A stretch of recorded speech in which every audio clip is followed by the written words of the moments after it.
సంవిధానము భాగము 3 మౌలిక హక్కులు శోషణ నుండి రక్షణకు హక్కు ఆర్టికల్ 24 కర్మాగారాలు మొదలైన వాటిలో బిడ్డలను ఉద్యోగములో నుంచుటపై నిషేధము 14 సంవత్సరముల లోపు వయసు గల ఏ బిడ్డయు ఏ కర్మాగారములో కానీ గనిలో కానీ పని చేయుటకు ఉద్యోగములో ఉంచబడరాదు లేక అపాయకరమైన ఏదేని ఇతర ఉద్యోగములలో ఉంచబడరాదు.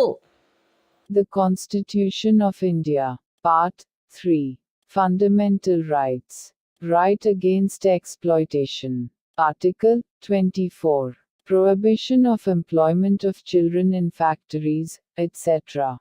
No child below the age of 14 years shall be employed to work in any factory or mine, or engaged in any other hazardous employment.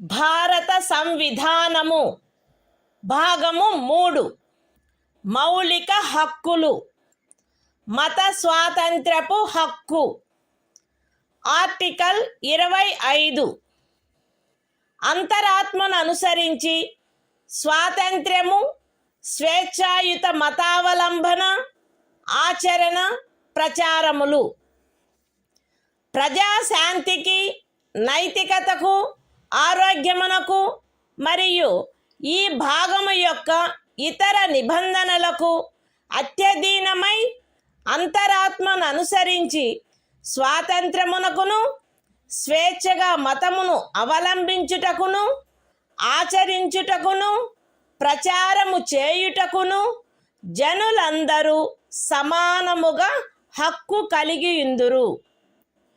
ఈ అనుచ్ఛేదమునందున్నదేదియు మతాచారణకు సంబంధించిన ఏదేని ఆర్థిక విత్తీయ రాజకీయ లేక ఇతర లౌకిక కార్యకలాపమును క్రమబద్ధపరుచునదై లేక పరిమితపరుచునదై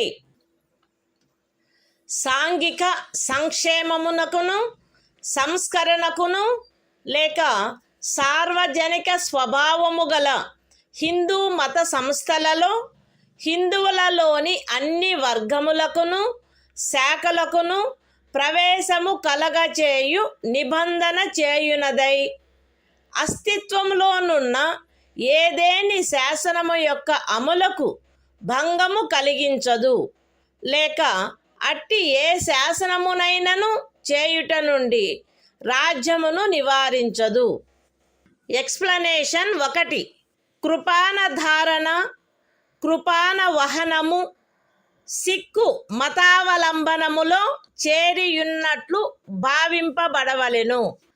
ఎక్స్ప్లనేషన్ 2 ఖండము 2 యొక్క ఉపఖండము బిలో హిందువులను గూర్చిన నిర్దేశమునందు సిక్కు జైన లేక బౌద్ధ మతావలంబ వ్యక్తులను గూర్చిన నిర్దేశము చేరియున్నట్లు అన్వయించబడవలెను మరియు హిందూ మత సంస్థలను గూర్చిన నిర్దేశము తదనుసారముగా అన్వయించబడవలెను. The Constitution of India, Part 3, Fundamental Rights, Right to Freedom of Religion, Article 25, Freedom of Conscience and Free Profession, Practice and Propagation of Religion. 1. Subject to public order, morality and health, and, to the other provisions of this part, all persons are equally entitled to freedom of conscience, and the right, freely to profess, practice, and propagate religion. 2. Nothing in this article shall affect the operation of any existing law, or prevent the state from making any law, regulating or restricting any economic, financial, political or other secular activity which may be associated with religious practice. B.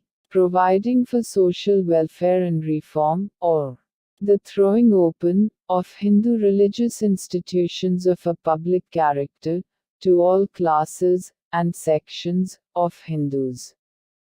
Explanation 1. The wearing and carrying of kirpans shall be deemed to be included in the profession of the Sikh religion.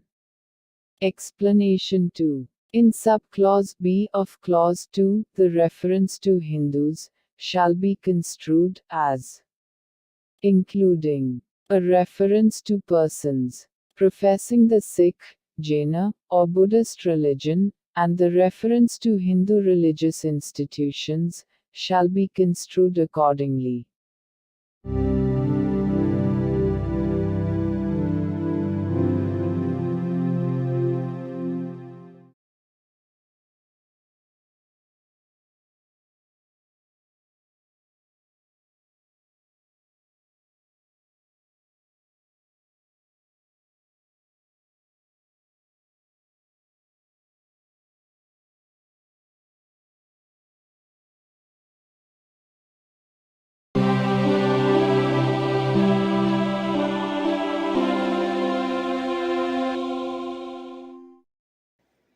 భారత సంవిధానము భాగము 3 మౌలిక హక్కులు మత స్వాతంత్ర్యపు హక్కు article 26 మత వ్యవహార నిర్వహణ స్వాతంత్ర్యము ప్రజాశాంతికి నైతికతకు మరియు ఆరోగ్యమునకు అత్యధీనమై ప్రతి మత శాఖ లేక అందలి ఏ ఉపశాఖైనను ఈ క్రింది హక్కును కలిగియుండును.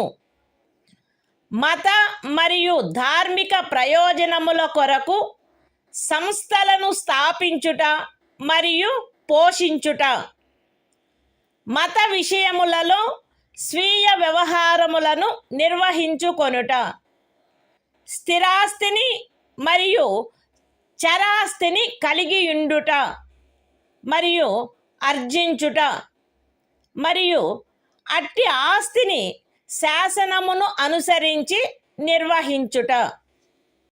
The Constitution of India, Part 3. Fundamental Rights. Right to freedom of religion. Article 26. Freedom to manage religious affairs. Subject to public order, morality and health, every religious denomination, or any section thereof, shall have the right a. to establish and maintain institutions for religious and charitable purposes. b. to manage its own affairs, in matters of religion. c. to own and acquire movable and immovable property, and d. to administer such property in accordance with law.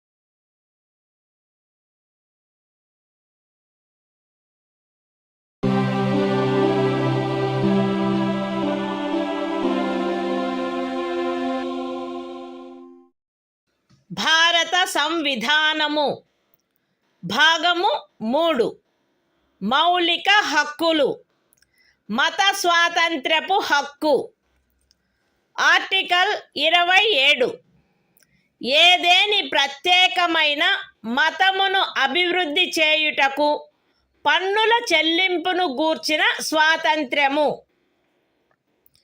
ఏదేని ప్రత్యేకమైన మతమును లేక మత శాఖను అభివృద్ధి చేయుటకు లేక పోషించుటకు అగు ఖర్చులను భరించుటకై ఏ పన్నుల వలన రాబడి నిర్దిష్టముగా కేటాయించబడునో ఆ పన్నులను చెల్లించుటకు ఏ వ్యక్తిని బలవంత పెట్టరాదు. The Constitution of India, Part 3. Fundamental Rights. Right to freedom of religion. Article 27. Freedom as to payment of taxes for promotion of any particular religion. No person shall be compelled to pay any taxes, the proceeds of which are specifically appropriated in payment of expenses for the promotion or maintenance of any particular religion or religious denomination.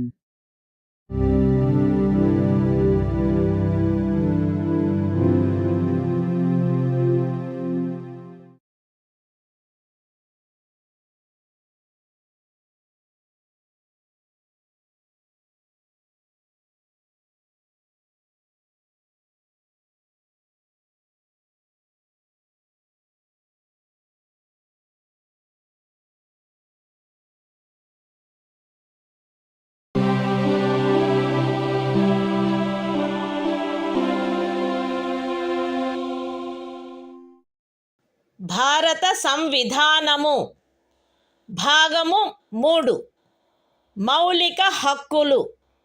మత స్వాతంత్ర్యపు హక్కు. Article 28. కొన్ని విద్యా సంస్థలలో మత బోధ లేక మత సంబంధమైన ఆరాధన జరుగుతున్నప్పుడు హాజరగుటను గూర్చిన స్వాతంత్ర్యము.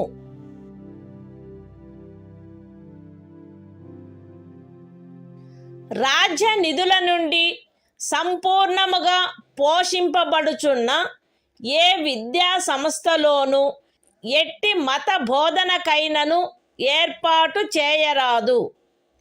ఖండము 1లో ఉన్నదేదియు రాజ్యముచే నిర్వహింపబడుచుండి మతబోధ జరగవలెనని ఆపేక్షించు ధర్మాదాయము లేక ట్రస్ట్ కింద స్థాపించబడిన ఏ విద్యా సంస్థకును వర్తించరాదు.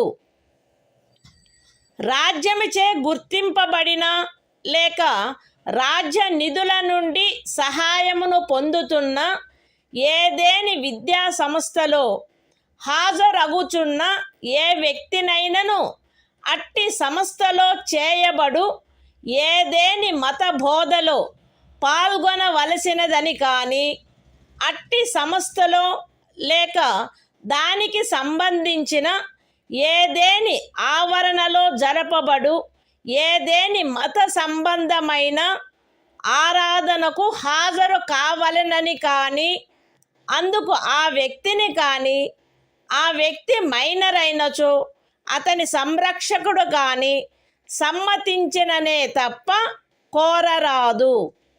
The Constitution of India, Part 3. Fundamental Rights. Right to freedom of religion.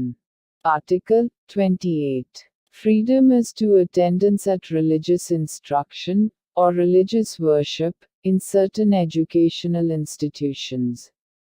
1. No religious instruction shall be provided in any educational institution, wholly maintained out of state funds. 2. Nothing in Clause 1 shall apply to an educational institution which is administered by the state, but has been established under any endowment or trust, which requires that religious instruction shall be imparted in such institution. 3. No person attending any educational institution recognized by the state, or receiving aid out of state funds, shall be required to take part in any religious instruction that may be imparted in such institution, or to attend any religious worship that may be conducted in such institution or in any premises attached thereto, unless such person or, if such person is a minor, his guardian has given his consent thereto.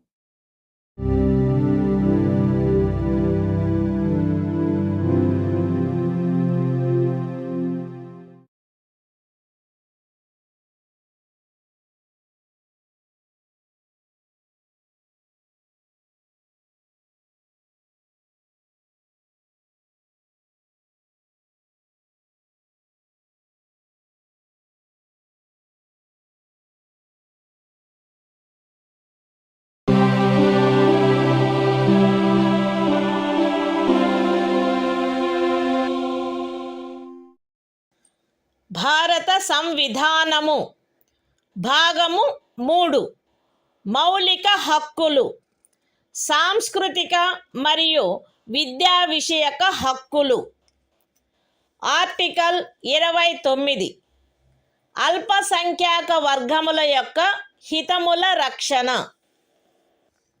భారతదేశ రాజ్య క్షేత్రములో లేక అందలి ఏ భాగములో నివసించుచున్న పౌరులలోని ఏదేని వర్గము వారు తమ విశిష్ట భాష లిపి లేక సంస్కృతిని కలిగి ఉండినచో వారు దానిని కాపాడుకొనుటకు హక్కు కలిగి ఉందురు.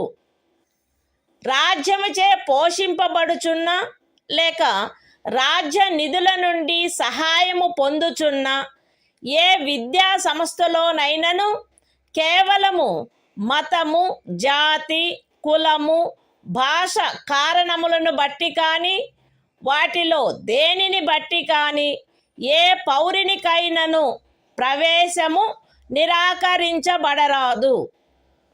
The Constitution of India, Part 3, Fundamental Rights, Cultural and Educational Rights. Article 29. Protection of interests of minorities. 1. Any section of the citizens residing in the territory of India, or any part thereof having a distinct language, script, or culture of its own, shall have the right to conserve the same.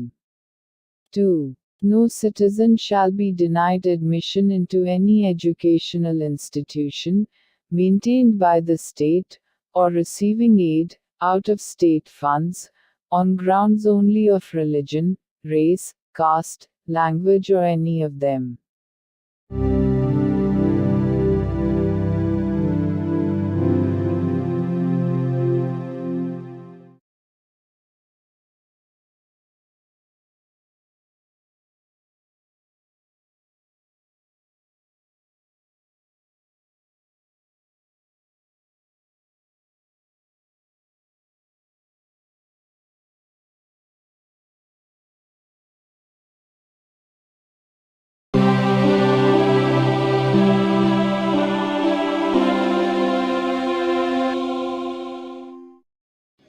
భారత సంవిధానము భాగము 3 మౌలిక హక్కులు సాంస్కృతిక మరియు విద్యా విషయక హక్కులు article 30 విద్యా సంస్థలను స్థాపించుటకు మరియు నిర్వహించుటకు అల్పసంఖ్యాక వర్గములకు గల హక్కు మత ప్రాతిపదికపై కానీ భాషా ప్రాతిపదికపై కానీ ఏర్పడిన అల్పసంఖ్యాక వర్గముల వారందరూ తమకు అభీష్టమైన విద్యా సంస్థలను స్థాపించుకొనుటకును నిర్వహించుకొనుటకును హక్కు కలిగి ఉందురు.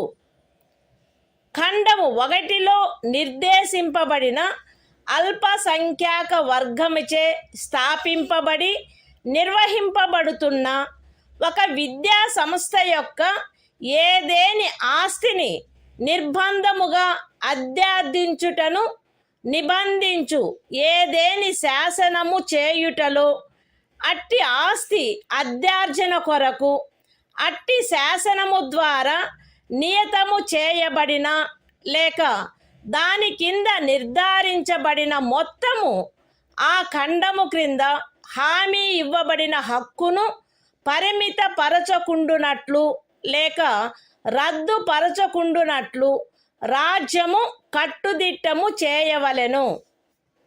విద్యా సంస్థలకు సహాయము చేయు సందర్భములలో మత ప్రాతిపదికపై లేక భాషా ప్రాతిపదికపై ఏర్పడిన అల్పసంఖ్యాక వర్గము యొక్క నిర్వహణలో ఉన్నదను కారణమును బట్టి ఏ విద్యా సంస్థకు విరుద్ధముగాను రాజ్యము విచక్షణ చేయరాదు.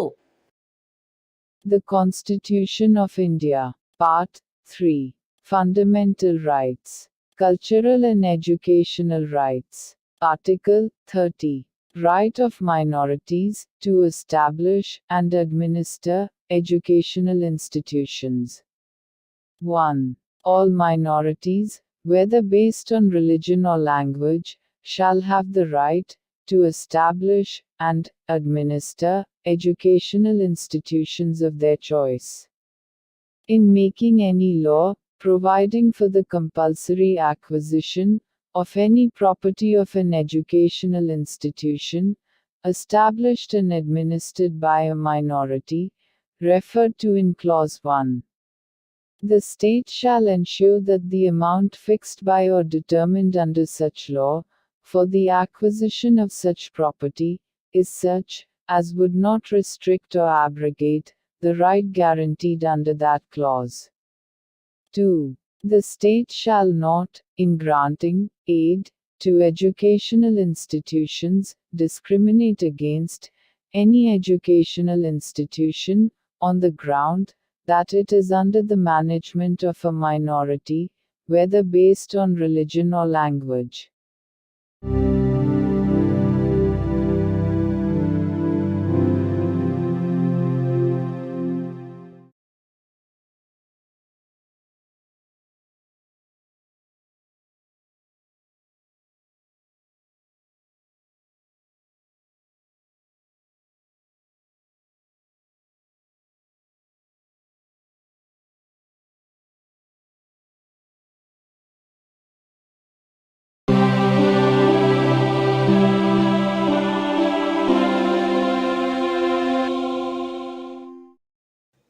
భారత సంవిధానము భాగము 3 మౌలిక హక్కులు. కొన్ని శాసనముల వ్యావృత్తి. Article 31A. ఎస్టేటు మొదలగు వాటి అధ్యార్జన కొరకు నిబంధించు శాసనము వ్యావృత్తి. 13వ అనుచ్ఛేదంలో ఏమి ఉన్నప్పటికీ రాజ్యమిచే ఏదేని ఎస్టేట్ యొక్క లేక అందలి ఏవేని హక్కుల యొక్క గాని అధ్యార్జన కొరకు లేక అట్టి హక్కుల నిర్వాపన లేక మార్పు కొరకు లేక ప్రజాహితమునకు లేక ఆస్తి యొక్క సముచిత నిర్వహణను చేకూర్చుటకు గాని రాజ్యము ఏదేని ఆస్తి యొక్క నిర్వహణను పరిమిత కాలము వరకు చేపట్టుట కొరకు లేక ప్రజాహితమునకు లేక ఏదేని కార్పొరేషనుల సముచిత నిర్వహణను చేకూర్చుటకు 2 లేక అంతకు మించిన కార్పొరేషనుల యొక్క విలీనీకరణ కొరకు లేక కార్పొరేషన్ల యొక్క నిర్వాహక ఏజెంట్ల, కార్యదర్శుల మరియు కోశాధికారుల, మేనేజింగ్ డైరెక్టర్ల, ఆదేశకుల లేక నిర్వాహకుల హక్కులను లేక కార్పొరేషన్ల యొక్క వాటాదారుల ఓటింగు హక్కులను నిర్వాపన చేయుట కొరకు లేక మార్పు చేయుట కొరకు లేక ఏదేని ఖనిజముకైన కౌలు లేక ఖనిజ తైలమును వెతుకుటకైనా లేక వెలికి తీయుటకైనా ఖరారు, కౌలు లేక లైసెన్సును బట్టి ప్రాప్తించు ఏవేని హక్కులను నిర్వాపన చేయుట కొరకు లేక మార్పు చేయుట కొరకు లేక అట్టి ఖరారు, కౌలు లేక లైసెన్సును సమయాత్పూర్వమే సమాప్తము చేయుట కొరకు లేక రద్దు చేయుట కొరకు నిబంధించునట్టి శాసనము దేనిని గాని 14వ అనుచ్ఛేదము లేక 19వ అనుచ్ఛేదము ద్వారా ప్రదత్తమైన హక్కులలో దేనికైనను అసంగతముగునున్నదను లేక అట్టి హక్కులలో దేనినైనను తీసివేయనను లేక కుంచించునను కారణమును బట్టి ప్రభావ శూన్యమగునవి భావించరాదు. అయితే అట్టి శాసనము ఒక రాజ్య శాసన మండలిచే చేయబడినదైన ఎడల రాష్ట్రపతి పర్యాలోచన కొరకై ప్రత్యేకింపబడి ఆయన అనుమతిని పొందిననే తప్ప ఈ అనుచ్ఛేదము యొక్క నిబంధనలు దానికి వర్తించవు. అంతేకాక రాజ్యముచే ఏదేని ఎస్టేటు అధ్యార్జింపబడుటకు ఏదేని శాసనము నిబంధన చేయునెడల మరియు ఆ ఎస్టేటులో చేరిన ఏదేని భూమి ఒక వ్యక్తి యొక్క స్వంత సేద్యము క్రిందయున్న ఎడల అట్టి అధ్యార్జనకు సంబంధించిన శాసనములో మార్కెట్ విలువకు తగ్గని రేటు చొప్పున నష్టపరిహారము చెల్లించుటకు నిబంధనలున్ననే తప్ప తత్సమయమున అమలులోనున్న ఏదేని శాసనము క్రింద అతడికి వర్తించడి గరిష్ట పరిమితి లోపు ఉన్న భూమిలోని ఏదేని భూభాగము కానీ దానిపై గల లేక దానికి చెంది ఉన్న ఏదేని భవనము కానీ కట్టడము కానీ రాజ్యముచే అధ్యార్జింపబడుట శాసన సమ్మతము కాదు. ఈ అనుచ్ఛేదములో ఏదేని స్థానిక ప్రాంతము విషయమున ఎస్టేటు అను పదము ఆ ప్రాంతమునందు అమలులోనున్న భూమి కౌళ్లకు సంబంధించి అస్తిత్వంలోనున్న శాసనములో ఆ పదమునకు గాని స్థానీయ తుల్య పదమునకు గాని ఏ అర్థము కలదో ఆ అర్థమునే కలిగియుండును మరియు అందు ఈ క్రిందివి కూడా చేరియుండును. ఏదేని జాగీరు, ఇనాం లేక మౌఫీ లేక ఇతరమైన తాదృశ అనుదానము మరియు తమిళనాడు కేరళ రాజ్యములలో ఏదేని జన్మం హక్కు రైతువారి సెటిల్మెంట్ కింద కలిగి ఉన్న ఏదేని భూమి బంజరు భూమి, అటవీ భూమి, పచ్చిక బయళ్ళ భూమి లేక కర్షకులు లేక వ్యవసాయ కూలీలు మరియు చేతి వృత్తుల వారు ఆక్రమించుకొనిన భవనములు మరియు ఇతర కట్టడములు ఉన్న స్థలములతో సహా వ్యవసాయ లేక తత్సహాయక ప్రయోజనముల కొరకు ఎవరేని కలిగియున్నా లేక ఎవరికేని కౌలుకు ఇవ్వబడిన ఏదేని భూమి. ఎస్టేట్ విషయమున హక్కులు అను పదమునందు ప్రొప్రైటరు, సబ్ ప్రొప్రైటరు, అపర ప్రొప్రైటరు, ధారణాధికారి, రైతు లేక రైతు కింది రైతు లేక ఇతర మధ్యస్థుని యందు నిహితమయ్యుండు ఏవైనా హక్కులు మరియు భూమి శిస్తును గూర్చిన ఏవైనా హక్కులు లేక విశేషాధికారములు చేరియుండును. The Constitution of India, Part 3, Fundamental Rights, Saving of Certain Laws. Article 31A. Saving of laws providing for acquisition of estates, etc. Notwithstanding anything contained in Article 13, no law providing for the acquisition by the state of any estate or of any rights therein, or the extinguishment or modification of any such rights, or the taking over of the management of any property by the state, for a limited period, either in the public interest, or in order to secure the proper management of the property, or the amalgamation of two or more corporations, either in the public interest, or in order to secure the proper management of any of the corporations, or the extinguishment or modification of any rights of managing agents, secretaries and treasurers, managing directors, or managers of corporations, or of any voting rights of shareholders thereof, or the extinguishment or modification of any rights accruing by virtue of any agreement, lease or license for the purpose of searching for, or winning, any mineral or mineral oil, or the premature termination or cancellation of any such agreement, lease or license, shall be deemed to be void on the ground that it is inconsistent with, or takes away or abridges, any of the rights conferred by Article 14 or Article 19.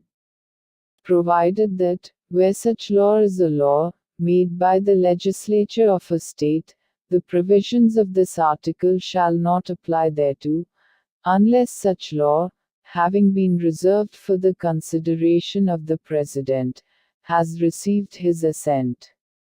Provided further, that, where any law makes any provision for the acquisition by the state of any estate, and where any land comprised therein is held by a person under his personal cultivation, it shall not be lawful for the state to acquire any portion of such land as is within the ceiling limit applicable to him under any law for the time being in force, or any building or structure standing thereon or tenant thereto, unless the law relating to the acquisition of such land, building or structure provides for payment of compensation at a rate which shall not be less than the market value thereof. In this article, the expression estate shall, in relation to any local area, have the same meaning as that expression, or its local equivalent has in the existing law relating to land tenures in force in that area, and shall also include any jagir, inam, or muafi, or other similar grant. And, in the states of Tamil Nadu and Kerala, any janmam right. Any land held under ryotwari settlement. Any land held, or let for purposes of agriculture, or for purposes ancillary thereto, including waste land, forest land, land for pasture, or sites of buildings, and other structures occupied by cultivators of land, agricultural laborers, and village artisans. The expression, rights, in relation to an estate, shall include any rights vesting in a proprietor, sub-proprietor, under-proprietor, tenure-holder, rayat, under-rayat, or other intermediary, and any rights, or privileges in respect of land revenue.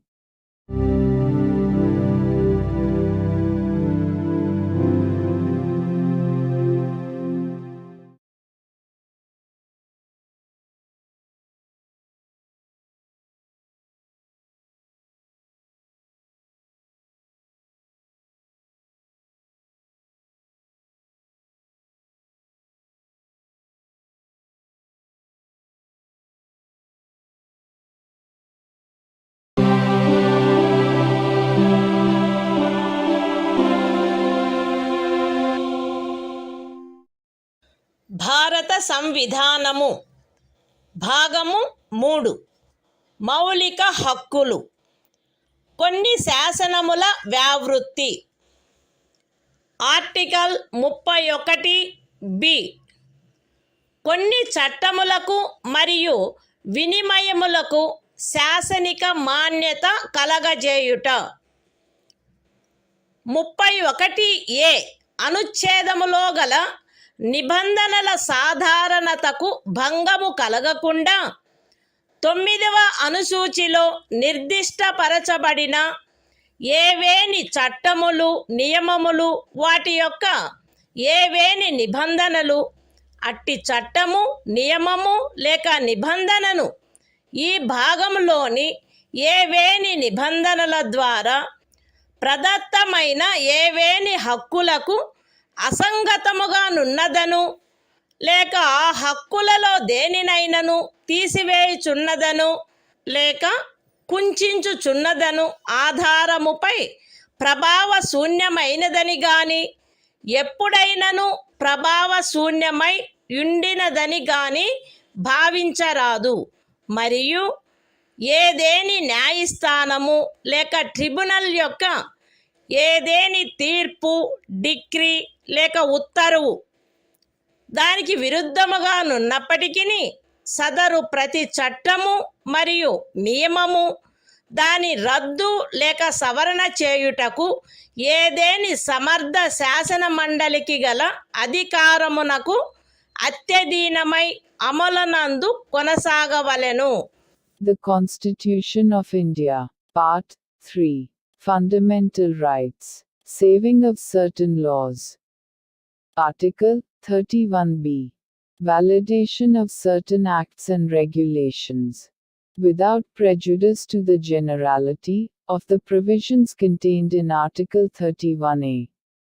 None of the acts and regulations specified in the 9th schedule, nor any of the provisions thereof shall be deemed to be void, or ever to have become void on the ground that such act, regulation or provision is inconsistent with, or takes away or abridges any of the rights conferred by any provisions of this part.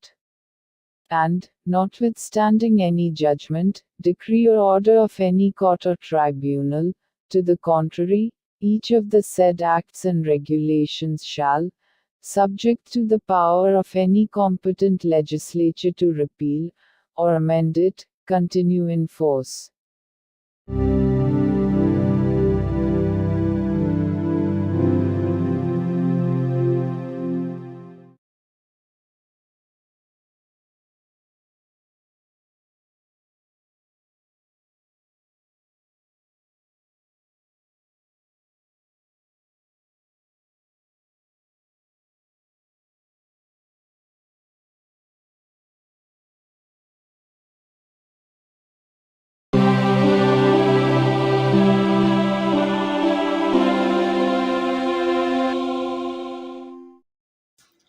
భారత సంవిధానము భాగము 3 మౌలిక హక్కులు.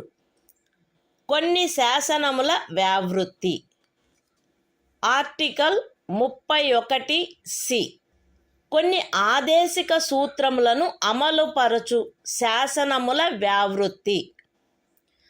13వ అనుచ్ఛేదములో ఏమి ఉన్నప్పటికీ భాగము 4లో పేర్కొనబడిన సూత్రములన్నింటినీ గాని వాటిలో కొన్నింటిని గాని సాధించుట కొరకై రాజ్య విధానమును అమలుపరచు ఏ శాసనమునైనను 14వ అనుచ్ఛేదము లేక 19వ అనుచ్ఛేదము ద్వారా ప్రదత్తమైన ఏవేని హక్కులకు అసంగతముగా నున్నదను లేక ఆ హక్కులలో దేనినైనను తీసివేయుచున్నదను లేక కుంచుచున్నదను కారణమును బట్టి ప్రభావ శూన్యమైనదని భావించరాదు. మరియు ఆ శాసనమందు అది అట్టి విధానమును అమలుపరచుట కొరకైనదను ప్రఖ్యానమున్నచో అది అట్టి విధానమును అమలుపరచదను కారణమును బట్టి ఏ న్యాయస్థానములోనూ ప్రష్టవ్యము కారాదు. అయితే అట్టి శాసనము రాజ్య శాసన మండలిచే చేయబడిన ఎడల రాష్ట్రపతి పర్యాలోచన కొరకై ప్రత్యేకింపబడి ఆయన అనుమతిని పొందిననే తప్ప దానికి ఈ అనుచ్ఛేదము యొక్క నిబంధనలు వర్తించవు.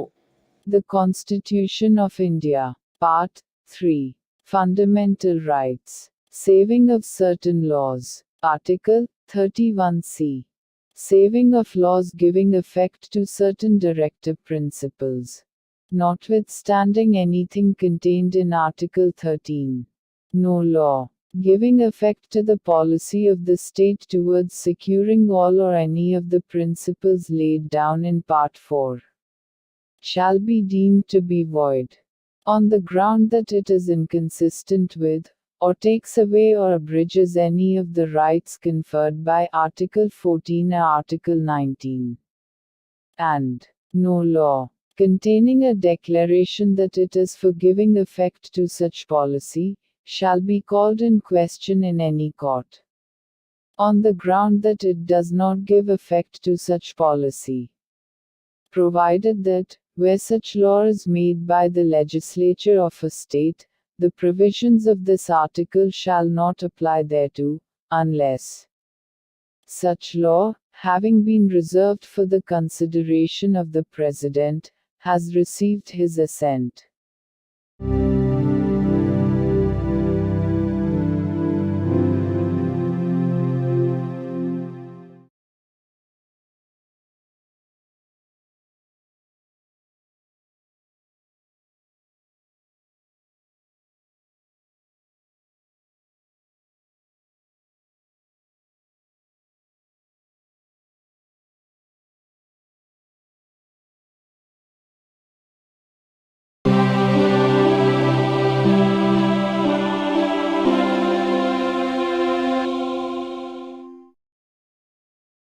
భారత సంవిధానము భాగము 3 మౌలిక హక్కులు సంవిధానిక ప్రత్యుపాయములకు హక్కు ఆర్టికల్ 32 ఈ భాగముచే ప్రదత్తము చేయబడిన హక్కులను అమలుపరుచుటకు ప్రత్యుపాయములు ఈ భాగము ద్వారా ప్రదత్తమైన హక్కులను అమలుపరచుటకు సముచిత చర్యల ద్వారా సర్వోన్నత న్యాయస్థానమును అర్థించు హక్కుకు హామీ ఇయ్యబడినది.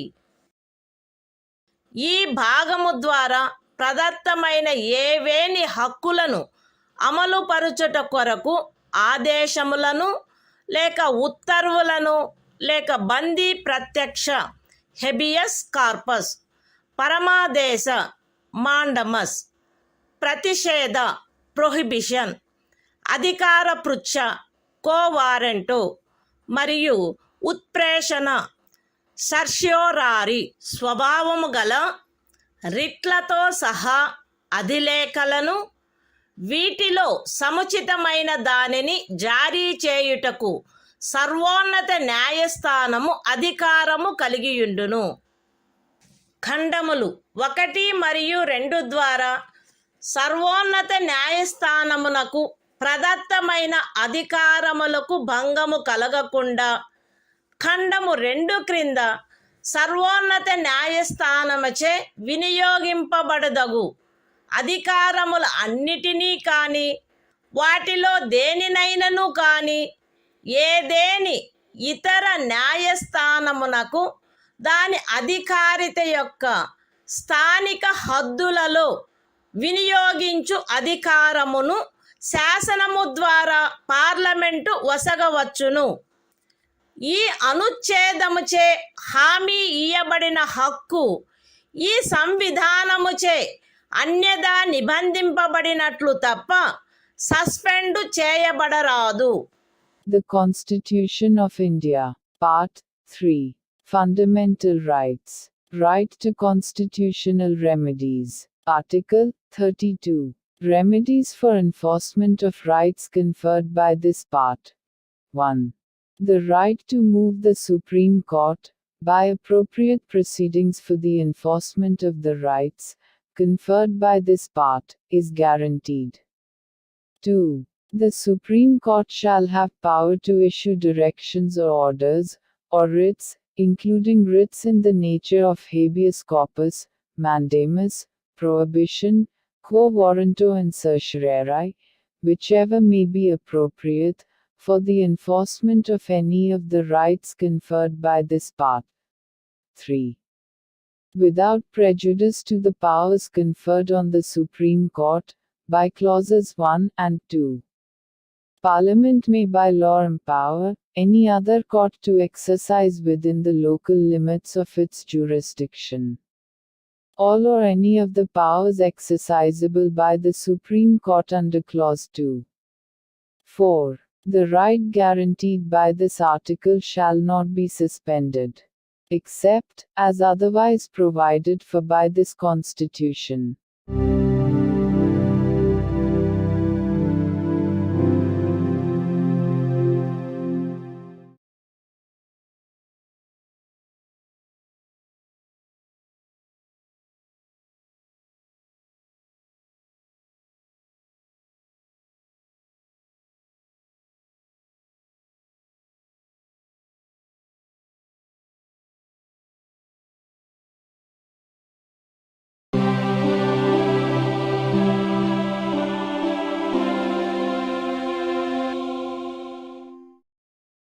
భారత సంవిధానము భాగము 3 మౌలిక హక్కులు సంవిధానిక ప్రత్యుపాయములకు హక్కు ఆర్టికల్ 33 ఈ భాగము ద్వారా ప్రదత్తమైన హక్కులను సాయుధ బలములు మొదలగు వాటికి వర్తింపచేయునప్పుడు మార్చుటకు పార్లమెంటుకు గల అధికారము.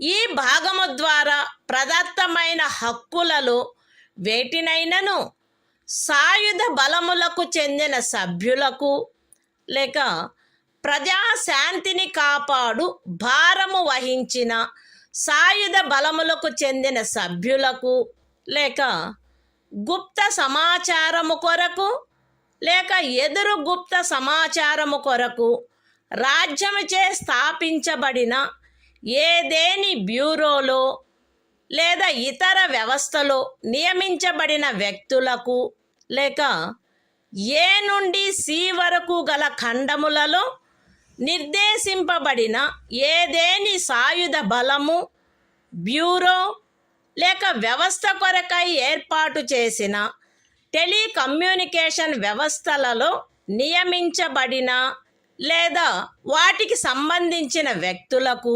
వర్తింపచేయుటలో వారి సముచిత కర్తవ్య నిర్వహణను వారి మధ్య క్రమశిక్షణను కట్టుదిట్టము చేయుటకై ఆ హక్కులు ఎంత మేరకు పరిమితపరచబడవలెనో లేక రద్దు చేయబడవలెనో పార్లమెంటు శాసనము ద్వారా నిర్ధారణ చేయవచ్చును. The Constitution of India, Part 3. Fundamental Rights. Right to constitutional remedies. Article 33. Power of Parliament to modify the rights conferred by this part in their application to forces, etc. Parliament may by law determine to what extent any of the rights conferred by this part shall, in their application to the members of the armed forces, or the members of the forces charged with the maintenance of public order, or persons employed in any bureau or other organization established by the state for purposes of intelligence or counterintelligence, or person employed in or in connection with the telecommunication systems set up for the purposes of any force, bureau, or organization referred to in clauses A to C be restricted or abrogated so as to ensure the proper discharge of their duties and the maintenance of discipline among them.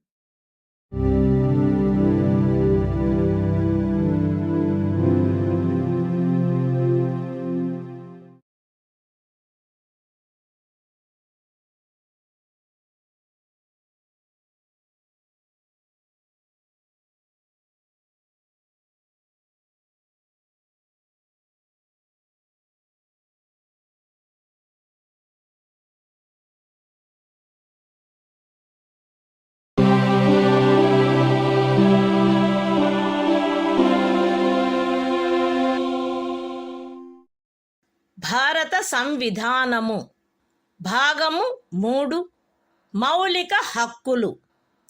సంవిధానిక ప్రత్యుపాయములకు హక్కు. Article 34. ఏదేని ప్రాంతములో సైనిక శాసనము అమలులోనున్నప్పుడు ఈ భాగము ద్వారా ప్రదత్తమైన హక్కులపై నిర్బంధన. ఈ భాగమునందు పూర్వగామి నిబంధనలలో ఏమి ఉన్నప్పటికీ భారతదేశ రాజ్యక్షేత్రములోని ఏదేని ప్రాంతములో సైనిక శాసనము అమలులో ఉండి ఉన్నచో సంఘము యొక్క లేక ఒక రాజ్యము యొక్క సేవలోనున్న ఎవరేని వ్యక్తి అచట శాంతిని కాపాడుటకు లేక తిరిగి నెలకొల్పుటకు సంబంధించి చేసిన ఏదేని కార్యమును గూర్చి పార్లమెంటు శాసనము ద్వారా అతనికి క్షతిపూర్తి చేయవచ్చును, లేక అట్టి ప్రాంతంలో సైనిక శాసనము క్రింద చేయబడిన ఏదేని దండనోత్తర్వును, విధించబడిన ఏదేని శిక్షను, ఉత్తర్వు చేయబడిన సమపహరణను, లేక చేసిన ఏదేని ఇతర కార్యమును మాన్యమునర్చవచ్చును. The Constitution of India, Part 3. Fundamental Rights. Right to constitutional remedies. Article 34. Restriction on rights conferred by this part while martial law is in force in any area. Notwithstanding anything in the foregoing provisions of this part, Parliament may, by law, indemnify any person, in the service of the Union, or of a state, or any other person, in respect of any act done by him, in connection with the maintenance or restoration of order, in any area within the territory of India, where martial law was in force, or validate any sentence passed, punishment inflicted, forfeiture ordered, or other act done, under martial law in such area.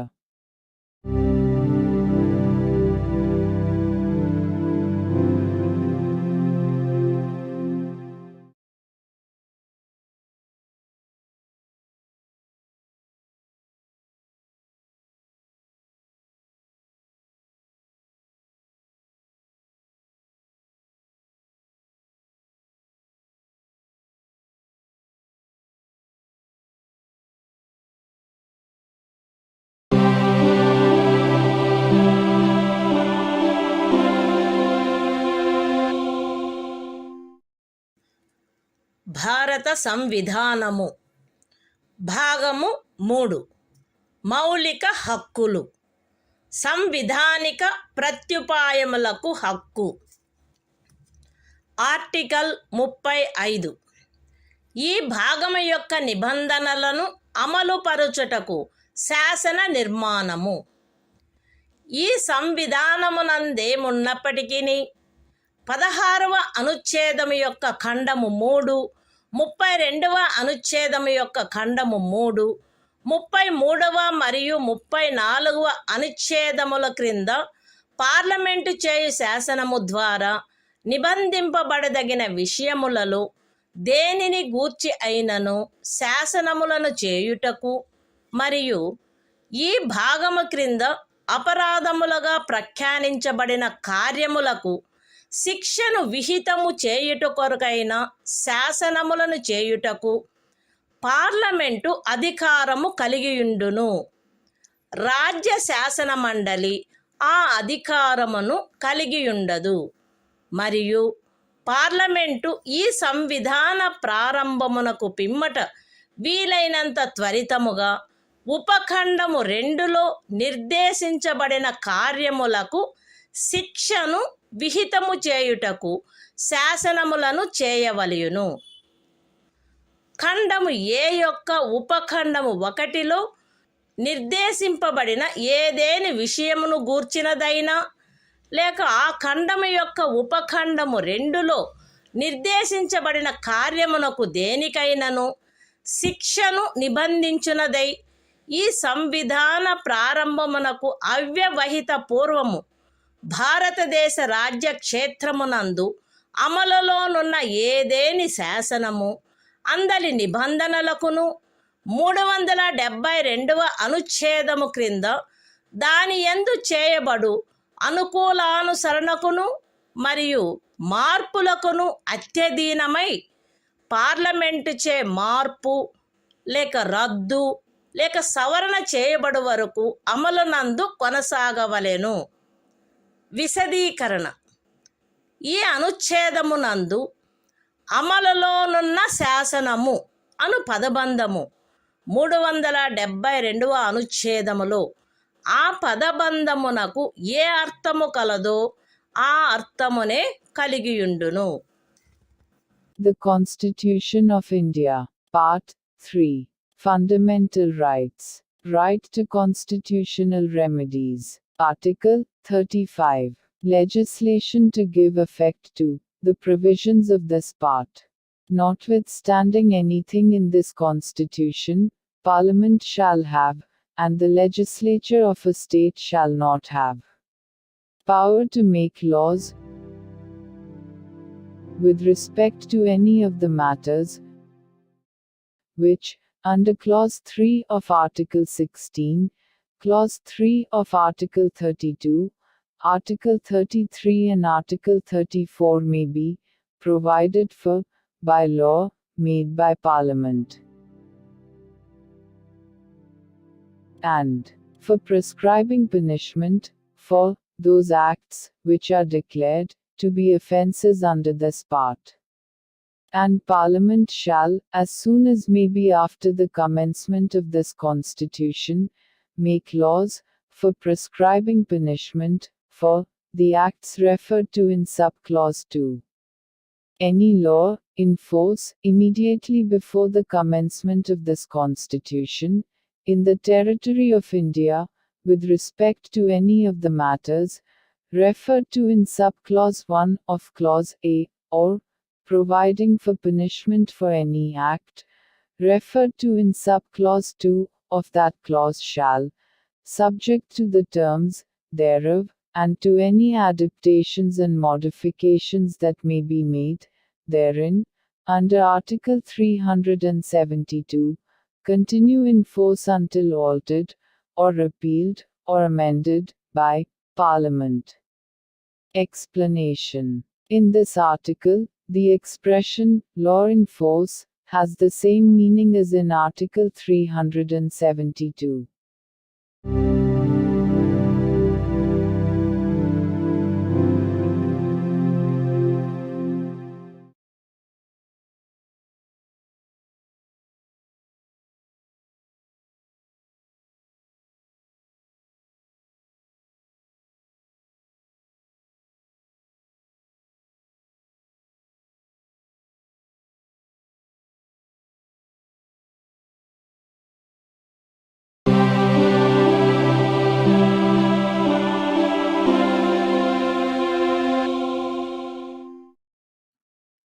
భారత సంవిధానము భాగము 4 రాజ్య విధానము యొక్క ఆదేశిక సూత్రములు.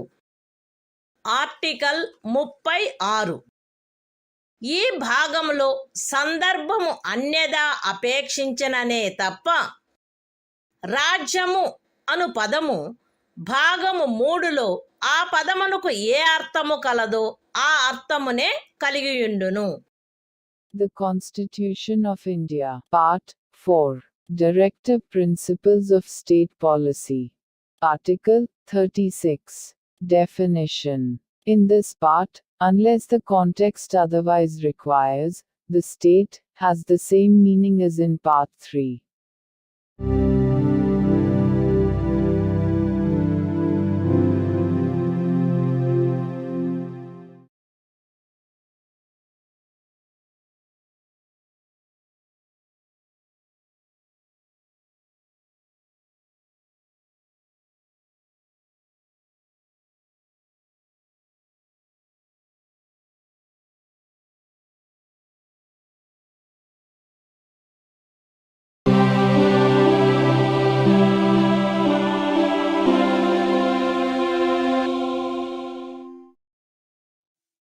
భారత సంవిధానము భాగము 4 రాజ్య విధానము యొక్క ఆదేశిక సూత్రములు.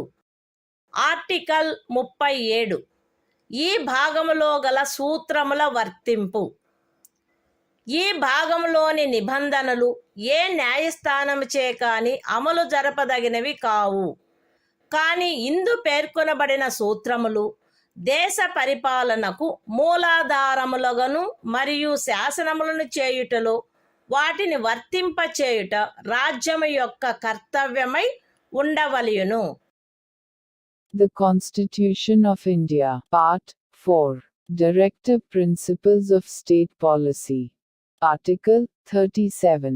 Application of the principles contained in this part. The provisions contained in this part shall not be enforceable by any court. But the principles therein laid down are nevertheless fundamental in the governance of the country, and it shall be the duty of the state to apply these principles in making laws.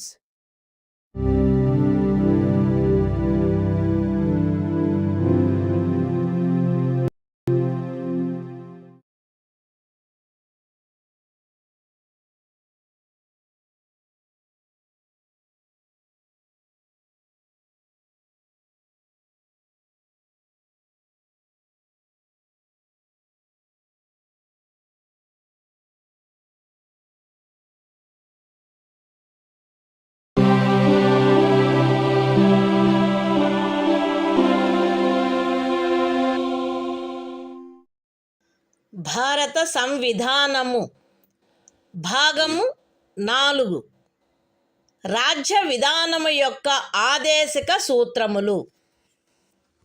Article 38 రాజ్యము ప్రజల శ్రేయస్సును పెంపొందించు సాంఘిక వ్యవస్థను చేకూర్చుట.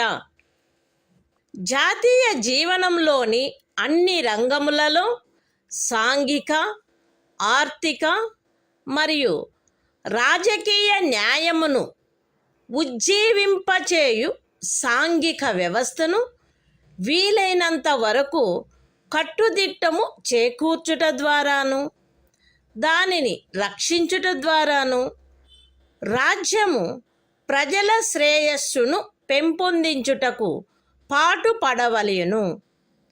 రాజ్యము ప్రత్యేకించి రాబడిలో అసమానతలను తగ్గించుటకు పాటుపడవలెను మరియు విభిన్న ప్రాంతములందు నివసించుచున్న లేక విభిన్న వృత్తులను చేపట్టిన వ్యక్తుల మధ్య మాత్రమే కాకుండా ప్రజావర్గముల మధ్య కూడా హోదా, సౌకర్యములు మరియు అవకాశములందు అసమానతలను తొలగించుటకు ప్రయత్నించవలెను.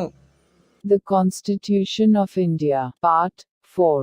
Directive Principles of State Policy. Article 38. State to secure social order, for the promotion of welfare of the people. The state shall strive to promote the welfare of the people, by securing and protecting as effectively as it may a social order, in which justice, social, economic, and political, shall inform all the institutions of the national life. The state shall, in particular, strive to minimize the inequalities in income, and endeavor to eliminate inequalities in status, facilities and opportunities, not only amongst individuals, but also amongst groups of people, residing in different areas, or engaged in different vocations.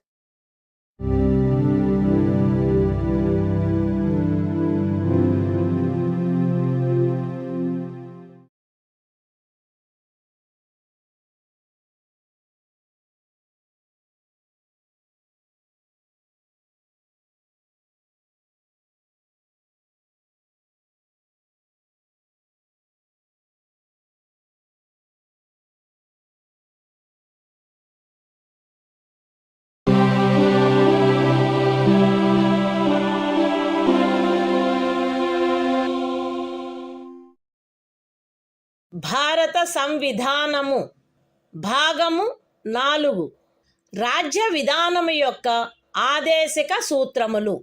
Article 39 రాజ్యము అనుసరించవలసిన కొన్ని విధాన సూత్రములు. రాజ్యము ఈ క్రింది వాటిని చేకూర్చుటకై ప్రత్యేకించి తన విధానమును రూపొందించవలెను. అవేవనగా స్త్రీ పురుష భేదము లేకుండా పౌరులు తగిన జీవనోపాధి సాధనములకు హక్కు కలిగియుండుట, జనులందరి ఉమ్మడి మేలును అత్యుత్తముగా సమకూర్చునట్లు సమాజపు భౌతిక వనరుల సామ్యమును మరియు నియంత్రణను పంపిణీ చేయుట, ఆర్థిక వ్యవస్థ యొక్క ప్రవృత్తి వలన జనసామాన్యమునకు హానికరమగునట్లుగా ఐశ్వర్యము ఉత్పాదన సాధనములు కేంద్రీకృతము కాకుండుట, స్త్రీ పురుషులు ఉభయులకు సమానమైన పనికి సమానమైన వేతనము లభించుట, స్త్రీ పురుష కార్మికుల ఆరోగ్యము శరీర దారుఢ్యము మరియు పిల్లల సుకుమారత్వము దురుపయోగము చేయబడుకుండుట మరియు పౌరుల ఆర్థికావశ్యకత వలన తమ వయస్సునకు లేక శరీర దారుఢ్యమునకు సరిపడని పనులలో చేరుటకు బలవంత పెట్టకుండుట, పిల్లలకు ఆరోగ్యకరమైన రీతిలో గౌరవప్రదమైన మరియు స్వేచ్ఛాయుతమైన పరిస్థితులలో అభివృద్ధి చెందు అవకాశములను మరియు సౌకర్యములను కల్పించుట మరియు బాల్య యవనములను శోషణ నుండి మరియు నైతిక మరియు భౌతిక పరిత్యజనము నుండి కాపాడుట. The Constitution of India, Part 4, Directive Principles of State Policy. Article 39. Certain principles of policy to be followed by the state. The state shall, in particular, direct its policy towards securing a. that the citizens, men and women equally, have the right to an adequate means of livelihood. b. that the ownership and control of the material resources of the community are so distributed as best to subserve the common good. c. that the operation of the economic system does not result in the concentration of wealth and means of production to the common detriment. d. that there is equal pay for equal work for both men and women. a. that the health and strength of workers, men and women, and the tender age of children are not abused, and that citizens are not forced by economic necessity to enter avocations unsuited to their age or strength. f. that children are given opportunities and facilities to develop in a healthy manner and in conditions of freedom and dignity, and that childhood and youth are protected against exploitation and against moral and material abandonment.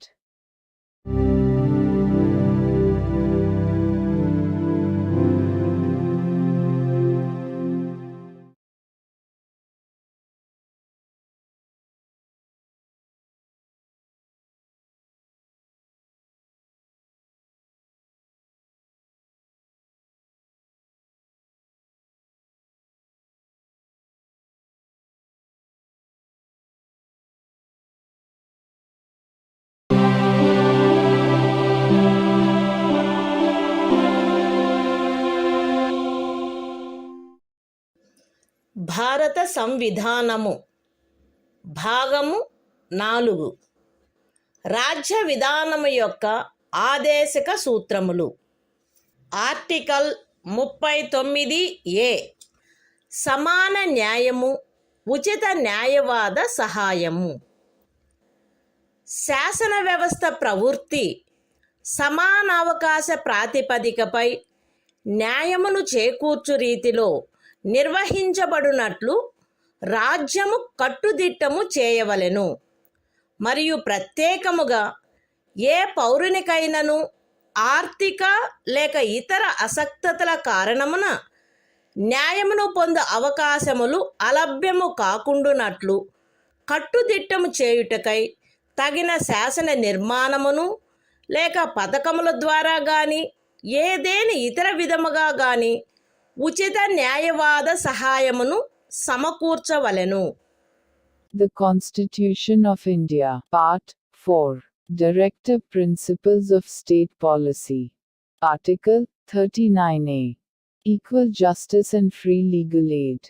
The state shall secure that the operation of the legal system promotes justice on a basis of equal opportunity, and shall, in particular, provide free legal aid by suitable legislation or schemes, or in any other way to ensure that opportunities for securing justice are not denied to any citizen by reason of economic or other disabilities.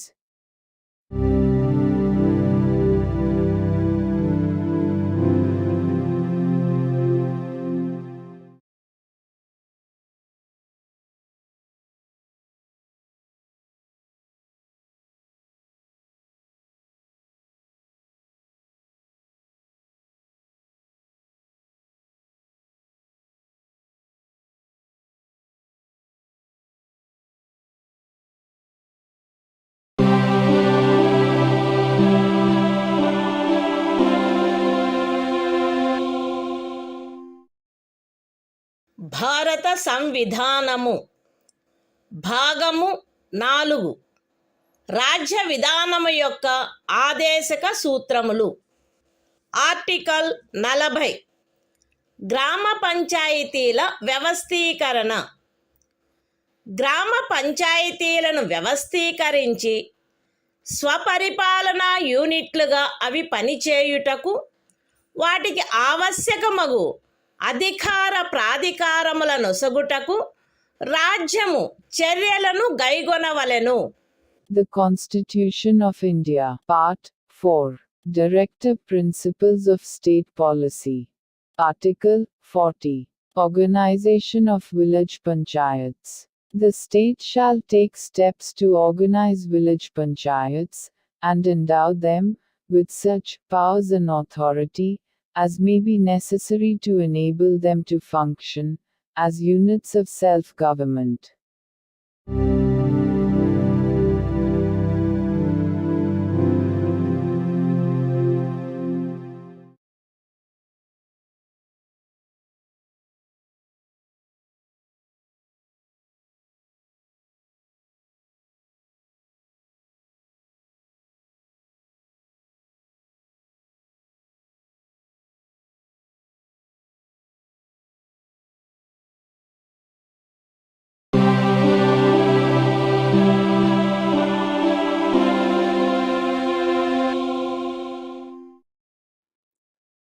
భారత సంవిధానము భాగము 4 రాజ్య విధానము యొక్క ఆదేశక సూత్రములు.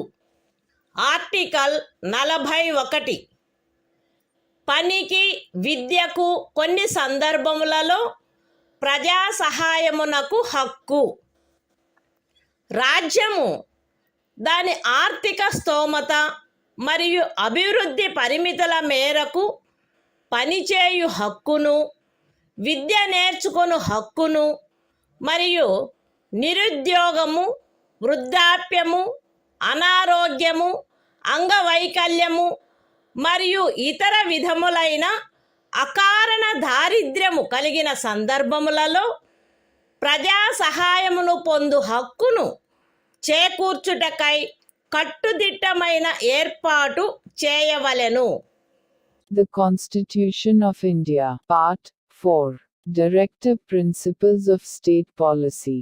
Article 41. Right to work, to education, and to public assistance, in certain cases. The state shall, within the limits of its economic capacity and development, make effective provision for securing the right to work, to education, and to public assistance, in cases of unemployment, old age, sickness, and disablement, and in other cases of undeserved want.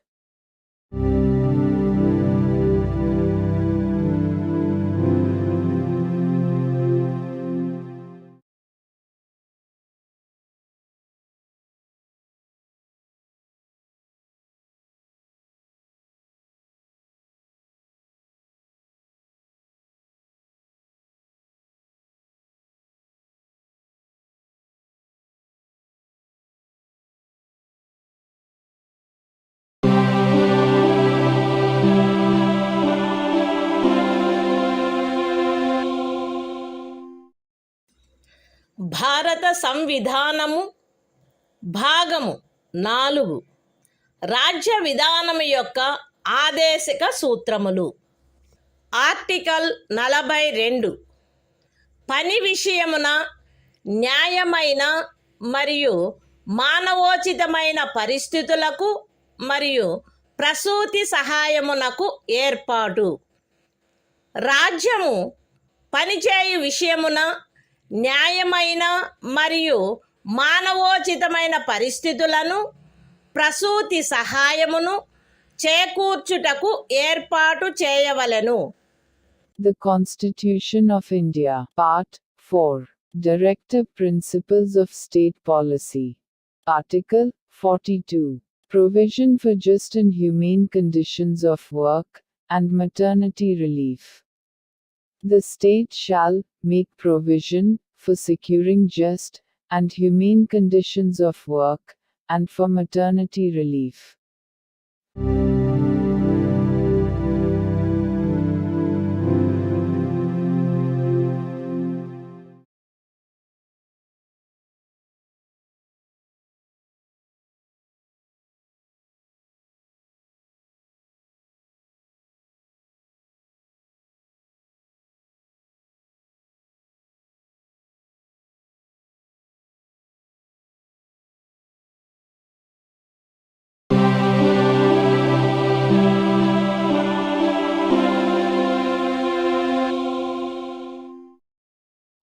భారత సంవిధానము భాగము 4 రాజ్య విధానము యొక్క ఆదేశిక సూత్రములు.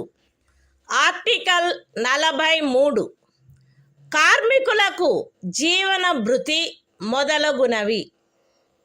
రాజ్యము తగిన శాసన నిర్మాణము ద్వారా లేక ఆర్థిక వ్యవస్థాపన ద్వారా లేక మరే విధముగానైనా వ్యవసాయ, పారిశ్రామిక లేక ఇతర కార్మికులందరికీ పనిని, జీవన భృతిని మరియు సముచిత జీవన స్థాయిని, విశ్రాంతి మరియు సాంఘిక సాంస్కృతిక అవకాశముల పూర్తి వినియోగమును చేకూర్చునట్టి పని పరిస్థితులను కల్పించుటకు ప్రయత్నించవలెను.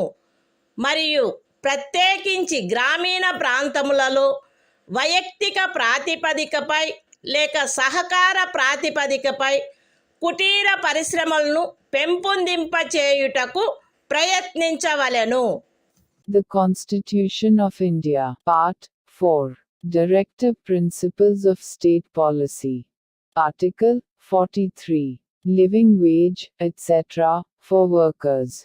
The state shall endeavor to secure, by suitable legislation, or economic organization or in any other way, to all workers, agricultural, industrial or otherwise, work, a living wage, conditions of work ensuring a decent standard of life, and full enjoyment of leisure, and social and cultural opportunities, and, in particular, the state shall endeavor to promote cottage industries, on an individual or cooperative basis, in rural areas.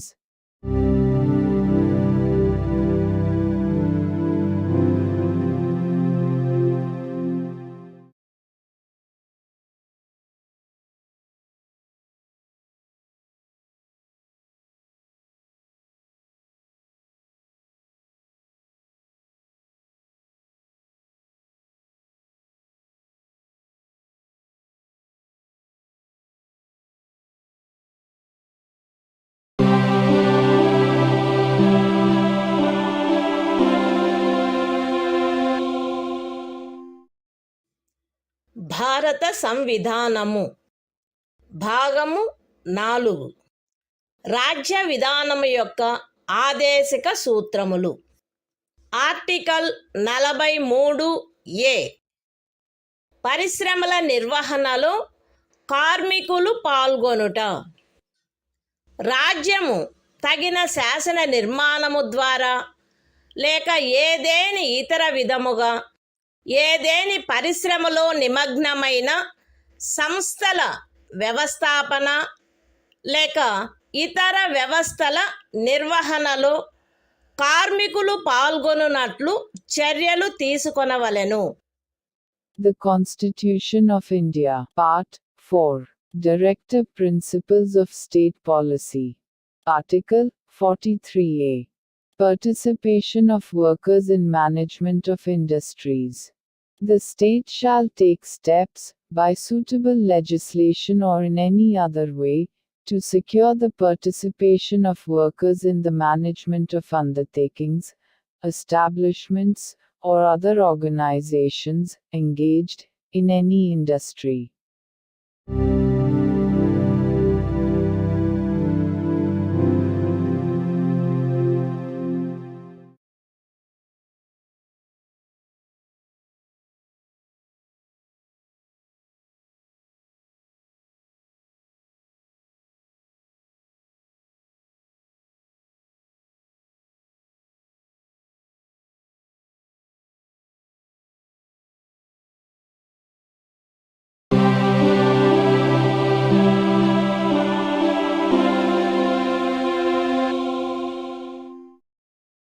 భారత సంవిధానము భాగము 4 రాజ్య విధానము యొక్క ఆదేశక సూత్రములు. Article 43B సహకార సంఘముల ప్రవర్ధనము. రాజ్యము సహకార సంఘములు స్వచ్ఛందముగా రూపొందించుటకు, స్వాయత్తముగా కృత్యములు నిర్వహించుటకు, ప్రజాస్వామ్య నియంత్రణ మరియు వృత్తిపరమై యాజమాన్యమును ప్రోత్సహించుటకు ప్రయత్నించవలెను. The Constitution of India, Part 4, Directive Principles of State Policy. Article 43B.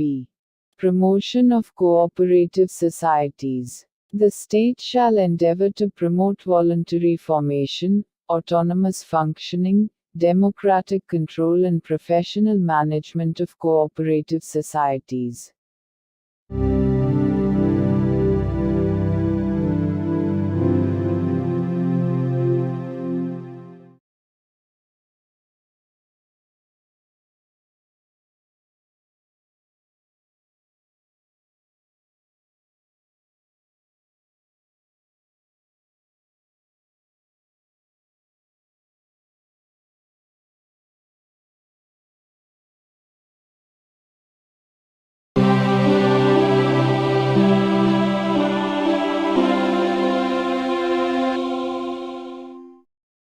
భారత సంవిధానము భాగము 4 రాజ్య విధానము యొక్క ఆదేశిక సూత్రములు.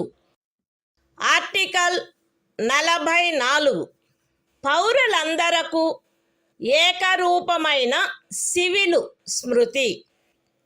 భారతదేశ రాజ్య క్షేత్రమునంతటను పౌరులకు ఏకరూపమైన సివిల స్మృతిని చేకూర్చుటకు రాజ్యము ప్రయత్నించవలెను. The Constitution of India, Part 4, Directive Principles of State Policy. Article 44. Uniform Civil Code for the Citizens. The state shall endeavor to secure for the citizens a uniform civil code throughout the territory of India.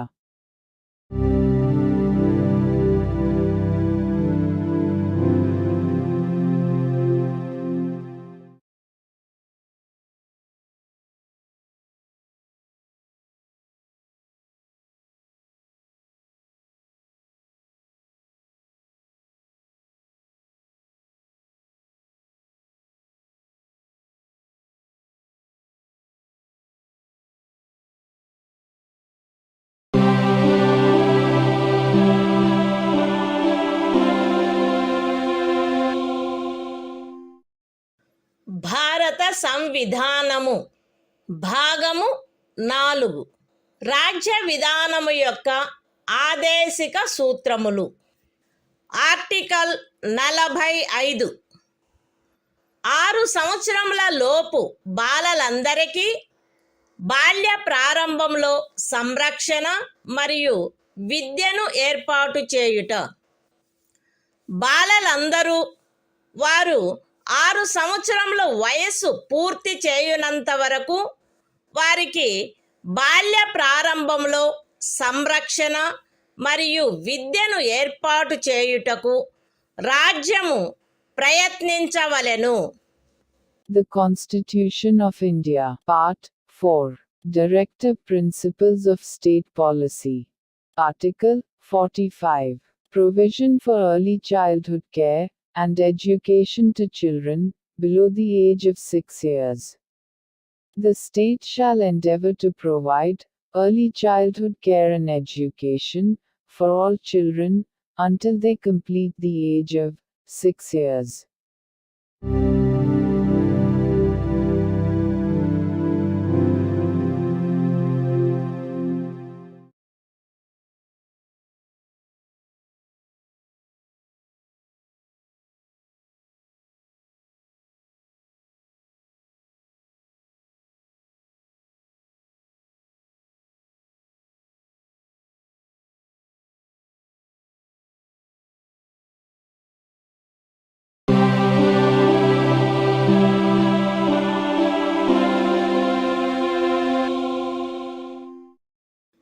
భారత సంవిధానము భాగము 4 రాజ్య విధానము యొక్క ఆదేశిక సూత్రములు.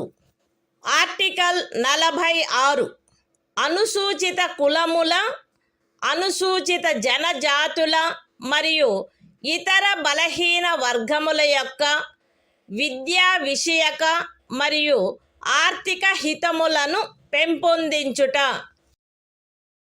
ప్రజలలో బలహీన వర్గముల, ప్రత్యేకించి అనుసూచిత కులముల మరియు అనుసూచిత జనజాతుల విద్యా విషయక మరియు ఆర్థిక హితమును రాజ్యము విశేష శ్రద్ధతో పెంపొందించవలెను మరియు సాంఘిక అన్యాయము నుండి సకల విధములగు శోషణల నుండి వారిని రక్షించవలెను.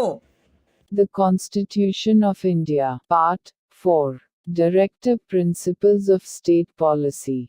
Article 46, Promotion of educational and economic interests of scheduled castes, scheduled tribes, and other weaker sections.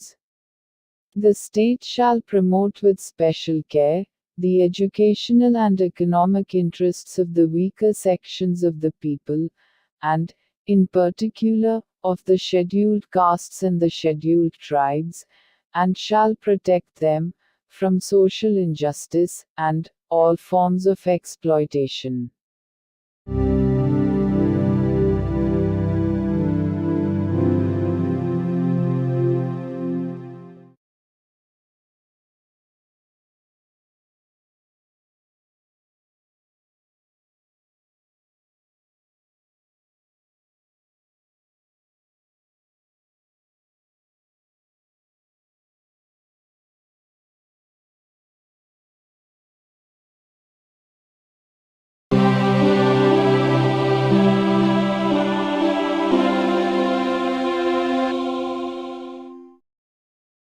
భారత సంవిధానము భాగము 4 రాజ్య విధానము యొక్క ఆదేశిక సూత్రములు.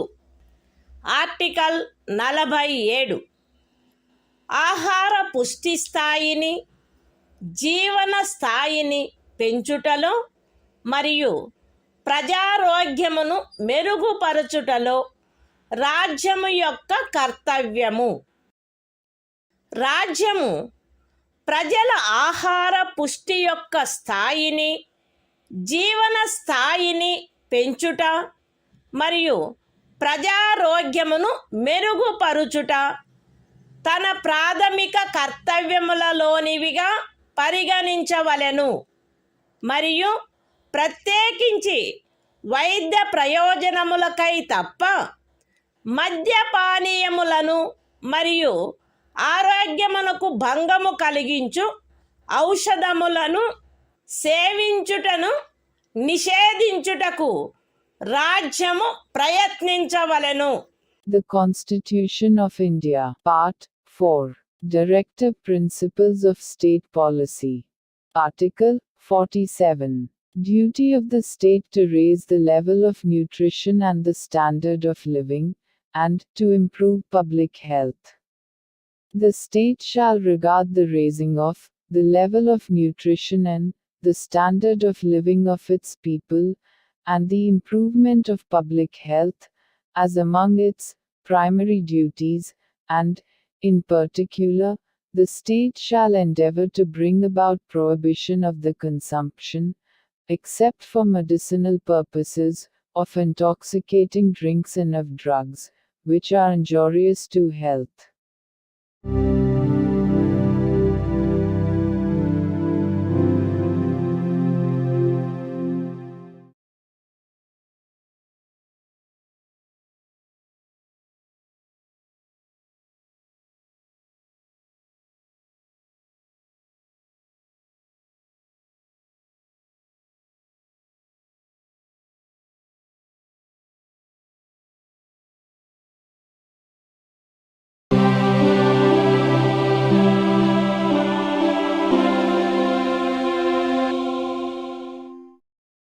భారత సంవిధానము భాగము 4 రాజ్య విధానము యొక్క ఆదేశిక సూత్రములు. ఆర్టికల్ 48 వ్యవసాయ మరియు పశు సంవర్ధనము యొక్క వ్యవస్థీకరణ. రాజ్యము ఆధునిక మరియు శాస్త్రీయ పద్ధతులను అనుసరించి వ్యవసాయమును పశు సంవర్ధనమును వ్యవస్థీకరించవలెను మరియు ప్రత్యేకించి ఆవుల, దూడల, ఇతర పాడి పశువుల, భారవాహక పశువుల జాతులను పరిరక్షించి మెరుగుపరచుటకును వాటి వధను నిషేధించుటకును రాజ్యము చర్యలను గైగొనవలెను. The Constitution of India, Part 4, Directive Principles of State Policy. Article 48. Organization of Agriculture and Animal Husbandry. The state shall endeavor to organize agriculture and animal husbandry on modern and scientific lines, and shall, in particular, take steps for preserving and improving the breeds and prohibiting the slaughter of cows and calves and other milch and draft cattle.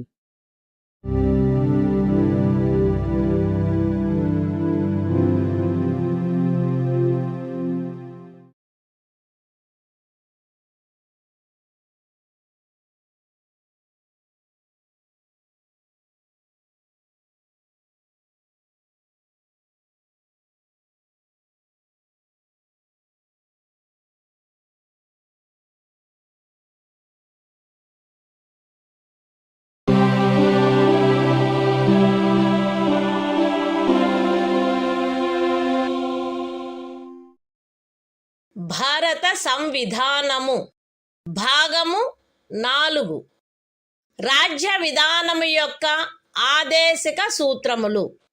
Article 48 ఏ పరిసరముల రక్షణ మరియు అభివృద్ధి మరియు అడవుల వన్యప్రాణుల సంరక్షణ. రాజ్యము పరిసరములను కాపాడి అభివృద్ధి చేయుటకును దేశములోని అడవులను వన్యప్రాణులను సంరక్షించుటకును ప్రయత్నించవలెను. The Constitution of India, Part 4, Directive Principles of State Policy. Article 48A. Protection and improvement of environment, and safeguarding of forests and wildlife. The state shall endeavor to protect and improve the environment, and to safeguard the forests and wildlife of the country.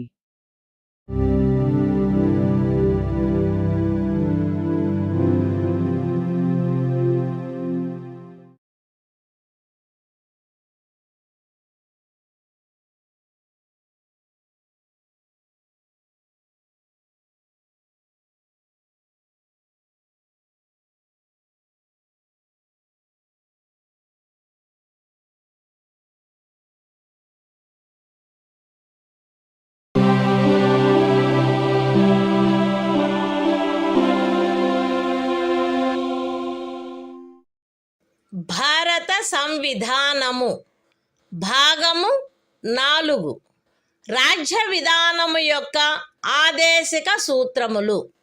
Article 49 జాతీయ ప్రాముఖ్యము గల స్మారక చిహ్నములను రక్షించుట.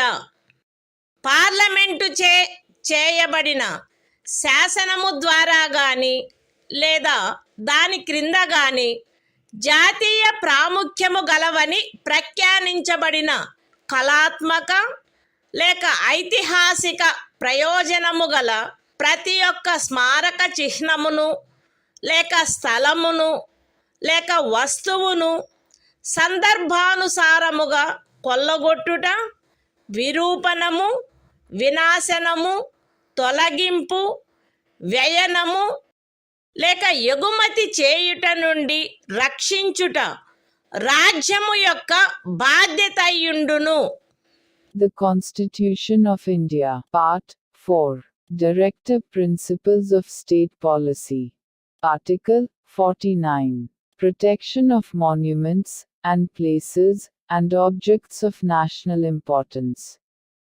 It shall be the obligation of the state to protect every monument, or place, or object of artistic or historic interest, declared by or under law made by Parliament to be of national importance, from spoliation, disfigurement, destruction, removal, disposal or export, as the case may be.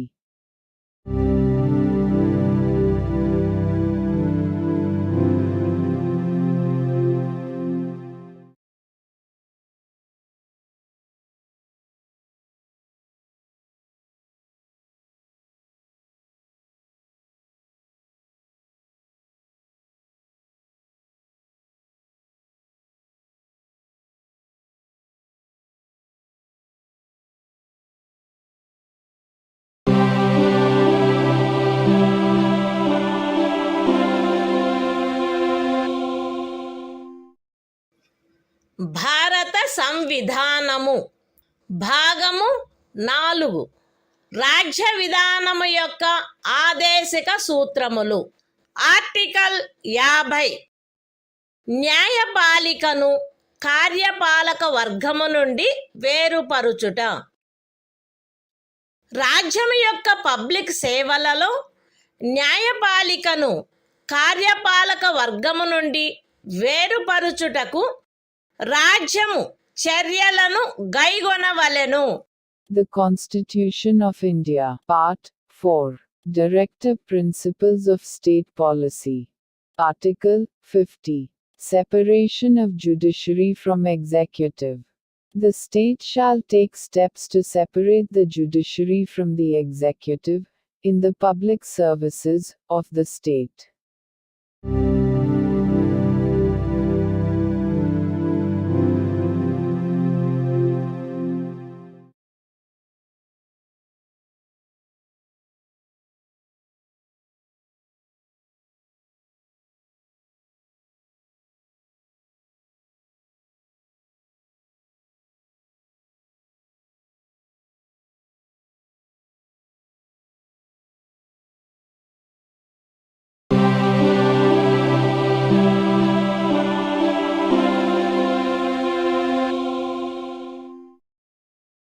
భారత సంవిధానము భాగము 4 రాజ్య విధానము యొక్క ఆదేశిక సూత్రములు.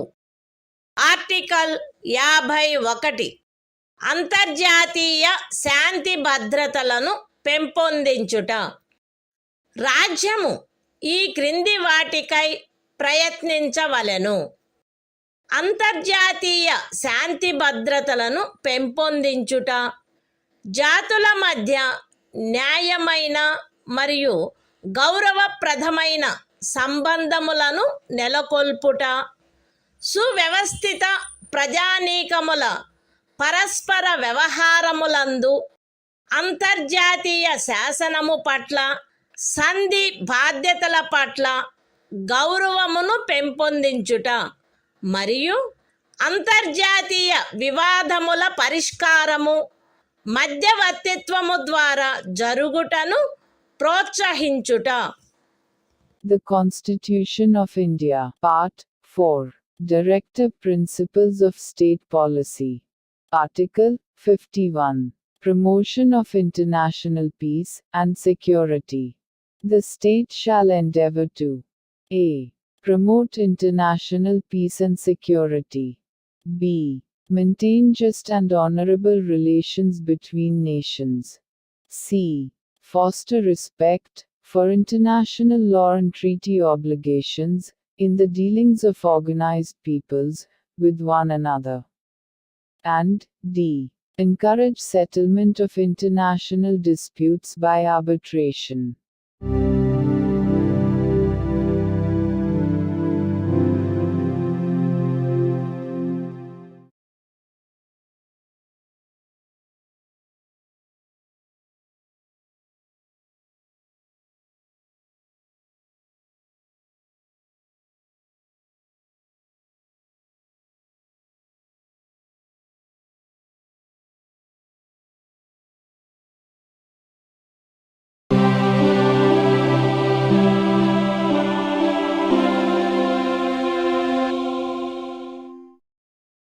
భారత సంవిధానము భాగము 4A మౌలిక కర్తవ్యములు.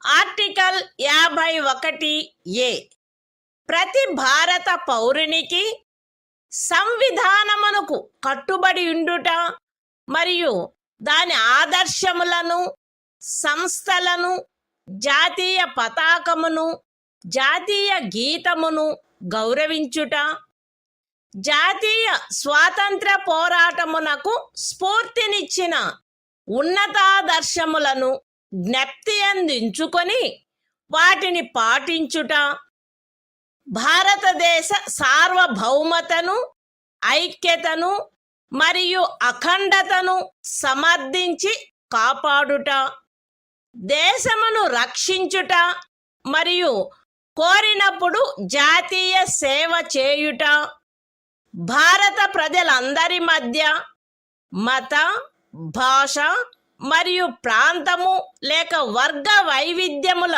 అధిగమించి సామరస్యమును, సోదర భావమును పెంపొందించుట మరియు స్త్రీల గౌరవమును న్యూనపరచు ఆచారములను విడనాడుట, మన సమ్మిశ్ర సంస్కృతి యొక్క సుసంపన్న సాంప్రదాయమును గౌరవించి పరిరక్షించుట, అడవులు, సరస్సులు, నదులు మరియు వన్యప్రాణులతో సహా ప్రకృతి సిద్ధమైన పరిసరములను కాపాడి అభివృద్ధి చేయుట మరియు ప్రాణికోటి పట్ల కరుణను కలిగియుండుట, వైజ్ఞానిక దృక్పథమును, మానవతావాదమును, జిజ్ఞాసను మరియు సంస్కరణాశక్తిని పెంపొందించుకొనుట, పబ్లిక్ ఆస్తిని సంరక్షించుట మరియు హింసను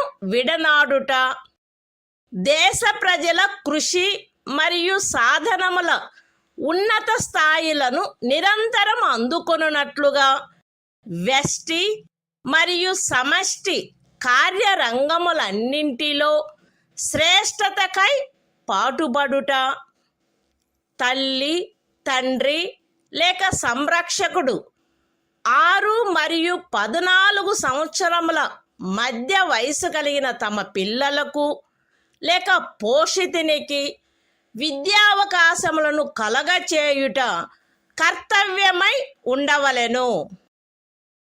The Constitution of India, Part 4A. Fundamental Duties. Article 51A. Fundamental Duties.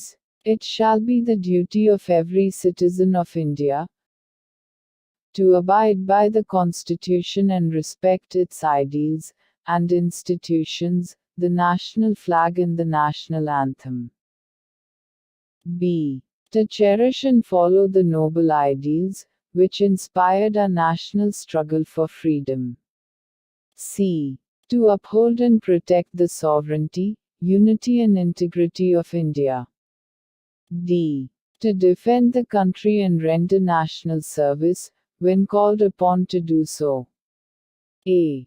To promote harmony and the spirit of common brotherhood amongst all the people of India, transcending religious, linguistic and regional, or sectional diversities. To renounce practices derogatory to the dignity of women. F. To value and preserve the rich heritage of our composite culture.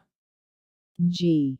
To protect and improve the natural environment, including forests, lakes, rivers and wildlife, and to have compassion for living creatures. H. To develop the scientific temper, humanism, and the spirit of inquiry and reform. I. To safeguard public property and to abjure violence. J. To strive towards excellence in all spheres of individual and collective activity, so that the nation constantly rises to higher levels of endeavor and achievement. K. Who is a parent or guardian, to provide opportunities for education to his child, or, as the case may be, what between the age of 6 and 14 years.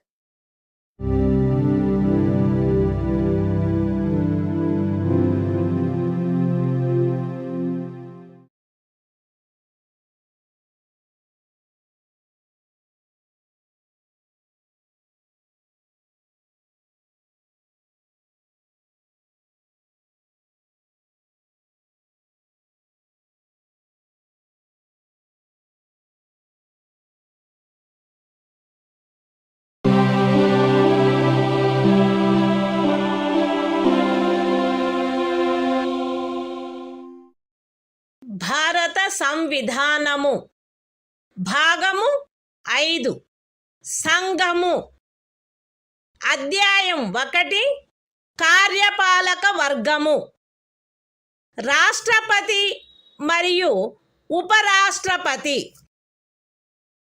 Article 52 భారత రాష్ట్రపతి భారతదేశమునకు ఒక రాష్ట్రపతి ఉండవలెను. The Constitution of India, Part 5, The Union. Chapter 1. The Executive. The President and Vice President. Article 52. The President of India. There shall be a President of India.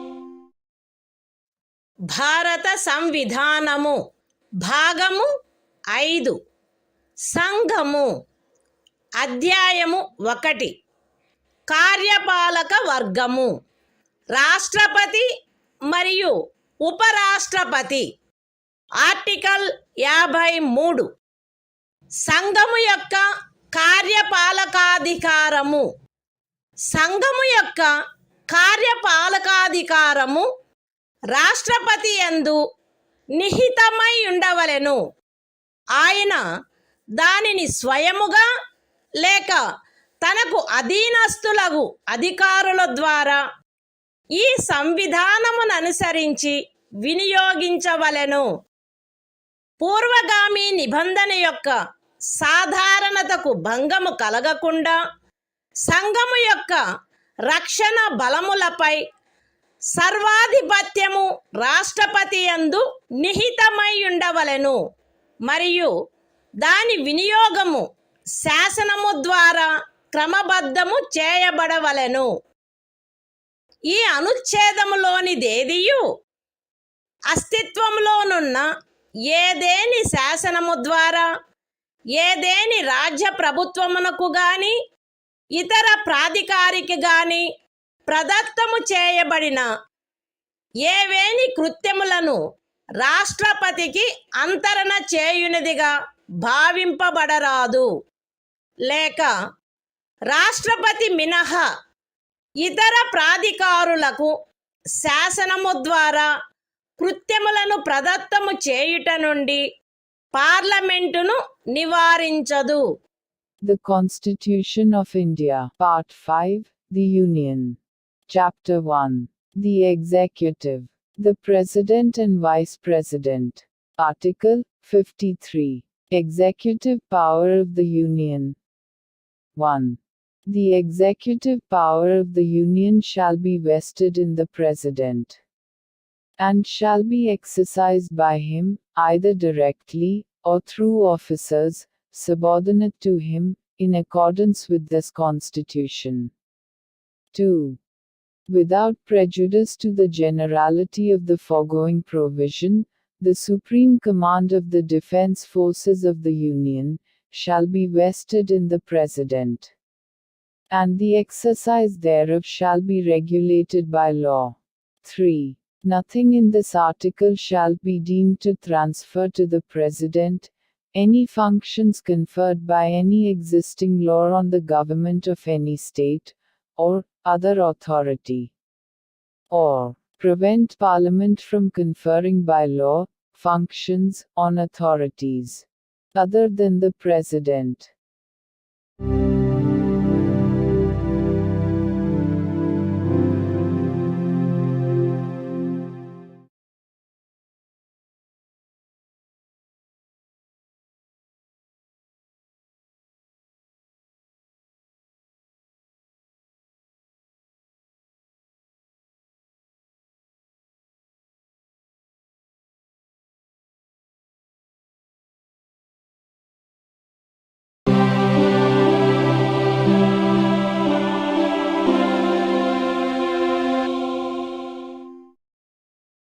భారత సంవిధానము భాగము 5 సంఘము అధ్యాయము 1 కార్యపాలక వర్గము రాష్ట్రపతి మరియు ఉపరాష్ట్రపతి.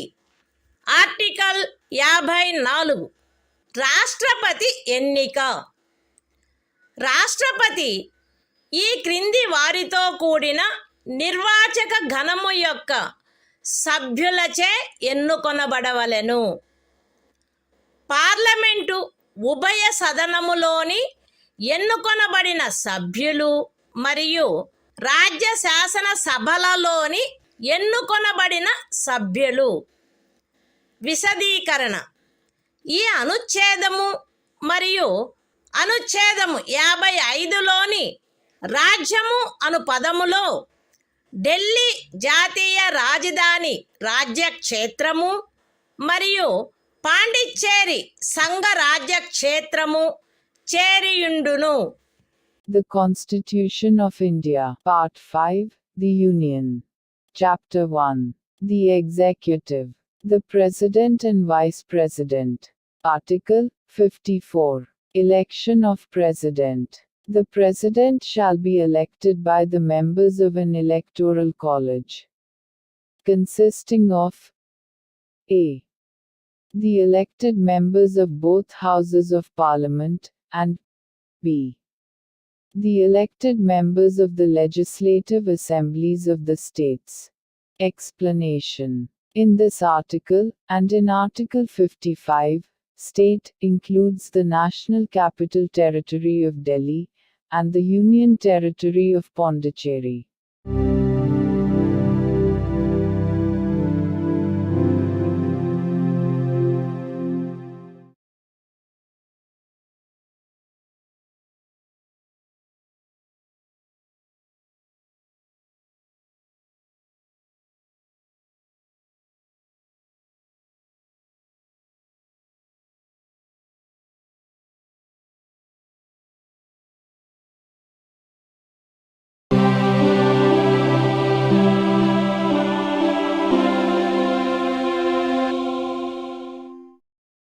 భారత సంవిధానము భాగము 5 సంఘము అధ్యాయము 1 కార్యపాలక వర్గము రాష్ట్రపతి మరియు ఉపరాష్ట్రపతి ఆర్టికల్ 55 రాష్ట్రపతిని ఎన్నుకొను రీతి రాష్ట్రపతి యొక్క ఎన్నికలో వివిధ రాజ్యముల ప్రాతినిధ్య ప్రమాణము ఆచరణీయమైనంత మేరకు ఏకరూపముగా ఉండవలెను. రాజ్యముల మధ్య అట్టి ఏకరూపతను చేకూర్చుటకుగాను మరియు మొత్తము రాజ్యములకును సంఘమునకును మధ్య సమత్వమును చేకూర్చుటకుగాను అట్టి ఎన్నికలో పార్లమెంటులోని మరియు ప్రతి రాజ్య శాసనసభలోని ఎన్నుకొనబడిన ప్రతి సభ్యుడు ఇచ్చుటకు హక్కు కలిగియున్న ఓట్ల సంఖ్యను ఈ క్రింది రీతిగా నిర్ధారణ చేయవలెను. ఏ రాజ్యము యొక్క జనసంఖ్యను ఆ రాజ్య శాసనసభలోని ఎన్నుకొనబడిన మొత్తము సభ్యుల సంఖ్యతో భాగించగా వచ్చు భాగఫలములో 1000 యొక్క గుణిజములు ఎన్నియుండునో అన్ని ఓట్లను రాజ్య శాసనసభకు ఎన్నుకొనబడిన ప్రతి సభ్యుడు కలిగి ఉండవలెను. బి 1000 యొక్క సదరు గుణిజములను లెక్కించిన పిమ్మట శేషము 500కు తగ్గనిచో ఉపఖండము ఏలో నిర్దేశింపబడిన ప్రతి సభ్యునకు గల ఓట్ల సంఖ్యకు అదనముగా 1 ఓటును చేర్చవలెను. సి ఉపఖండములు ఏ మరియు బిల క్రింద రాజ్య శాసనసభలోని సభ్యులకు నియతమైన ఓట్ల మొత్తపు సంఖ్యను పార్లమెంటు ఉభయ సదనములో ఎన్నుకొనబడిన సభ్యుల మొత్తము సంఖ్యతో భాగించగా ఏ సంఖ్య వచ్చునో అన్ని ఓట్లను పార్లమెంటు ఉభయ సదనములోని ఎన్నుకోబడిన ప్రతి సభ్యుడు కలిగి ఉండవలెను. సగమునకు మించిన భిన్నమును 1గా పరిగణించవలెను. ఇతర భిన్నములను ఉపేక్షించవలెను. రాష్ట్రపతి ఎన్నిక ఏకల అంతరణీయ ఓటు ద్వారా అనుపాతిక ప్రాతినిధ్య పద్ధతును అనుసరించి జరగవలెను మరియు అట్టి ఎన్నికలో పోలింగు రహస్యపు బ్యాలెట్ పద్ధతిలో జరగవలెను. విశదీకరణ ఈ అనుచ్ఛేదములో జనసంఖ్య అను పదబంధమునకు కడపటిదియు అందుకు సంబంధించిన అంకెలు ప్రచురింపబడినదియు అగు జనగణనతో అభినిశ్చితమైన జనసంఖ్య అని అర్థము.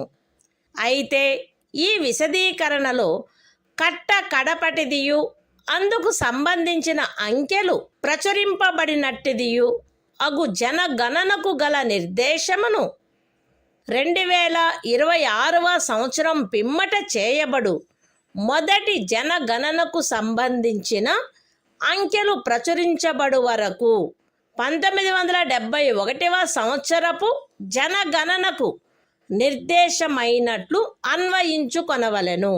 The Constitution of India, Part 5, The Union. Chapter 1. The Executive, the President and Vice President. Article 55. Manner of election of President. 1. As far as practicable, there shall be uniformity in the scale of representation of the different states at the election of the President. 2. For the purpose of securing such uniformity among the states, inter se, as well as parity between the states as a whole and the Union, the number of votes, which each elected member of Parliament, and of the Legislative Assembly of each state, is entitled to cast at such election, shall be determined in the following manner. A. Every elected member of the Legislative Assembly of a state shall have as many votes as there are multiples of 1,000. In the quotient obtained by dividing the population of the state by the total number of the elected members of the Assembly. B. If, after taking the said multiples of 1,000, the remainder is not less than 500, then the vote of each member referred to in subclause A shall be further increased by 1. C.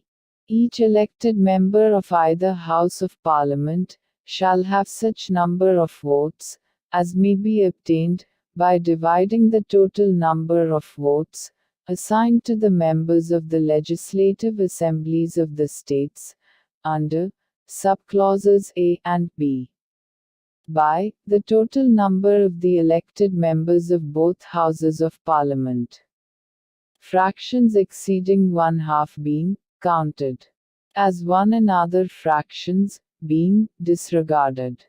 3. The election of the President shall be held in accordance with the system of proportional representation, by means of the single transferable vote, and the voting at such election shall be by secret ballot. Explanation. In this article, the expression population means the population as ascertained at the last preceding census, of which the relevant figures have been published. Provided that the reference in this explanation to the last preceding census, of which the relevant figures have been published shall, until the relevant figures for the first census taken after the year 2026 have been published, be construed as a reference to the 1971 census.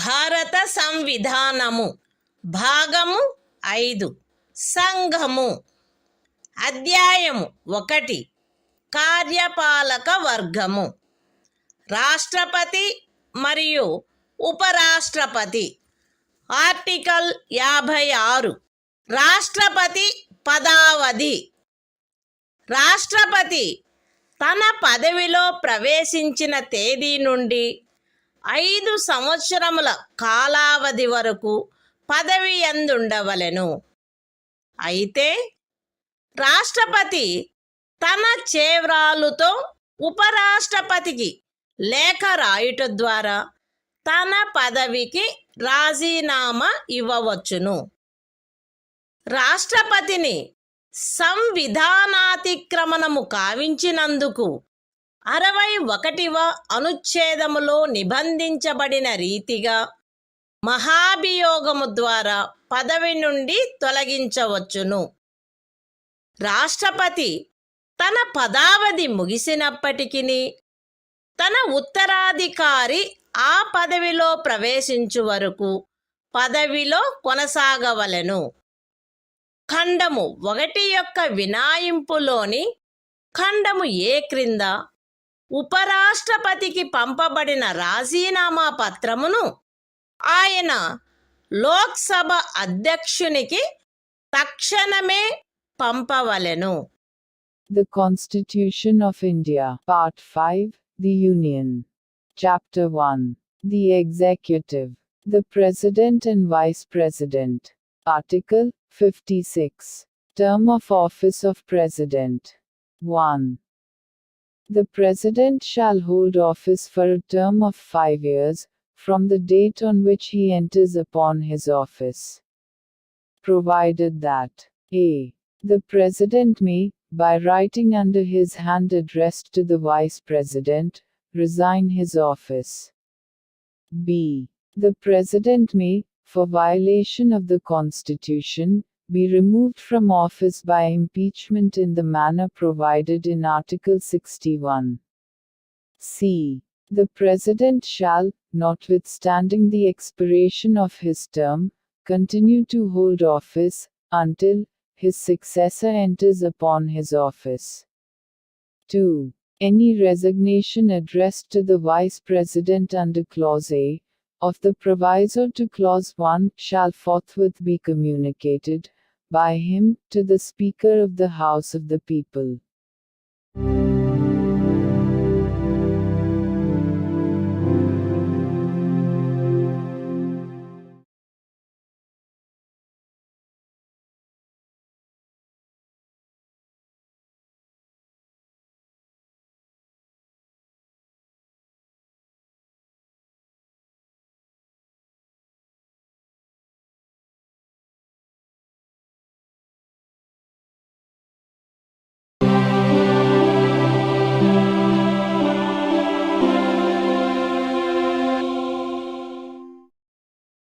భారత సంవిధానము భాగము 5 సంఘము అధ్యాయము 1 కార్యపాలక వర్గము రాష్ట్రపతి మరియు ఉపరాష్ట్రపతి.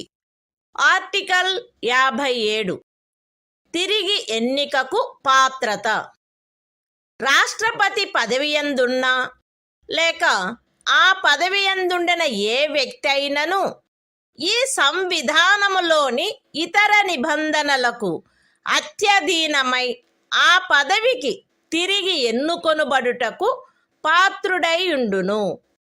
The Constitution of India, Part 5, The Union. Chapter 1. The Executive. The President and Vice President. Article 57. Eligibility for re-election. A person who holds, or who has held, office as President shall, subject to the other provisions of this Constitution, be eligible for re-election to that office.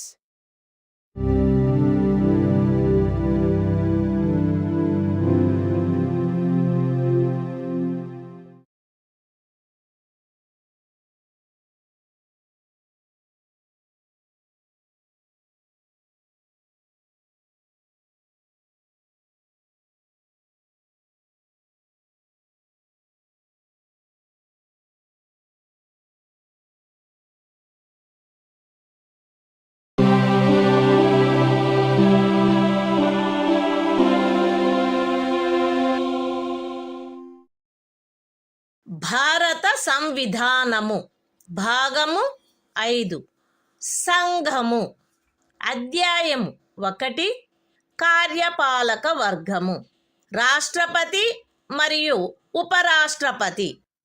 Article 58 రాష్ట్రపతిగా ఎన్నికకు అర్హతలు. ఏ వ్యక్తి గాని భారతదేశ పౌరుడై ఉన్ననే తప్ప 35 సంవత్సరముల వయస్సు పూర్తి అయిననే తప్ప మరియు లోక్సభ సభ్యుడుగా ఎన్నుకొనబడుటకు అర్హుడై ఉన్ననే తప్ప రాష్ట్రపతిగా ఎన్నుకోబడుటకు పాత్రుడు కాడు. ఏ వ్యక్తి అయినను భారత ప్రభుత్వము క్రింద లేక ఏదేని రాజ్య ప్రభుత్వము క్రింద లేక సదరు ప్రభుత్వములోని దేని యొక్క నియంత్రణకైనను అత్యధీనమై ఉన్న ఏదేని స్థానిక లేక ఇతర ప్రాధికారి క్రింద గాని లాభాయుతమైన ఏదేని పదవి యందున్నచో ఆ వ్యక్తి రాష్ట్రపతిగా ఎన్నుకొనబడుటకు పాత్రుడు కాడు. విశదీకరణ: ఈ అనుచ్ఛేదపు నిమిత్తము ఎవరేని వ్యక్తి సంఘము యొక్క రాష్ట్రపతిగా లేక ఉపరాష్ట్రపతిగా లేక ఏదేని రాజ్యము యొక్క గవర్నరుగా లేక సంఘము యొక్క లేక ఏదేని రాజ్యము యొక్క మంత్రిగానున్న కారణమును బట్టి మాత్రమే లాభాయుతమైన పదవి యందున్నట్లు భావించబడరాదు. The Constitution of India, Part 5, The Union. Chapter 1. The Executive. The President and Vice President. Article 58. Qualifications for election as President. 1. No person shall be eligible for election as President, unless he is a citizen of India, has completed the age of 35 years, and is qualified for election, as a member of the House of the People. 2. A person shall not be eligible for election as President if he holds any office of profit, under the Government of India, or the Government of any state, or under any local or other authority, subject to the control of any of the said governments. Explanation: for the purposes of this article, a person shall not be deemed to hold any office of profit, by reason only that he is the President or Vice President of the Union, or the Governor of any state, or as a minister either for the Union or for any state.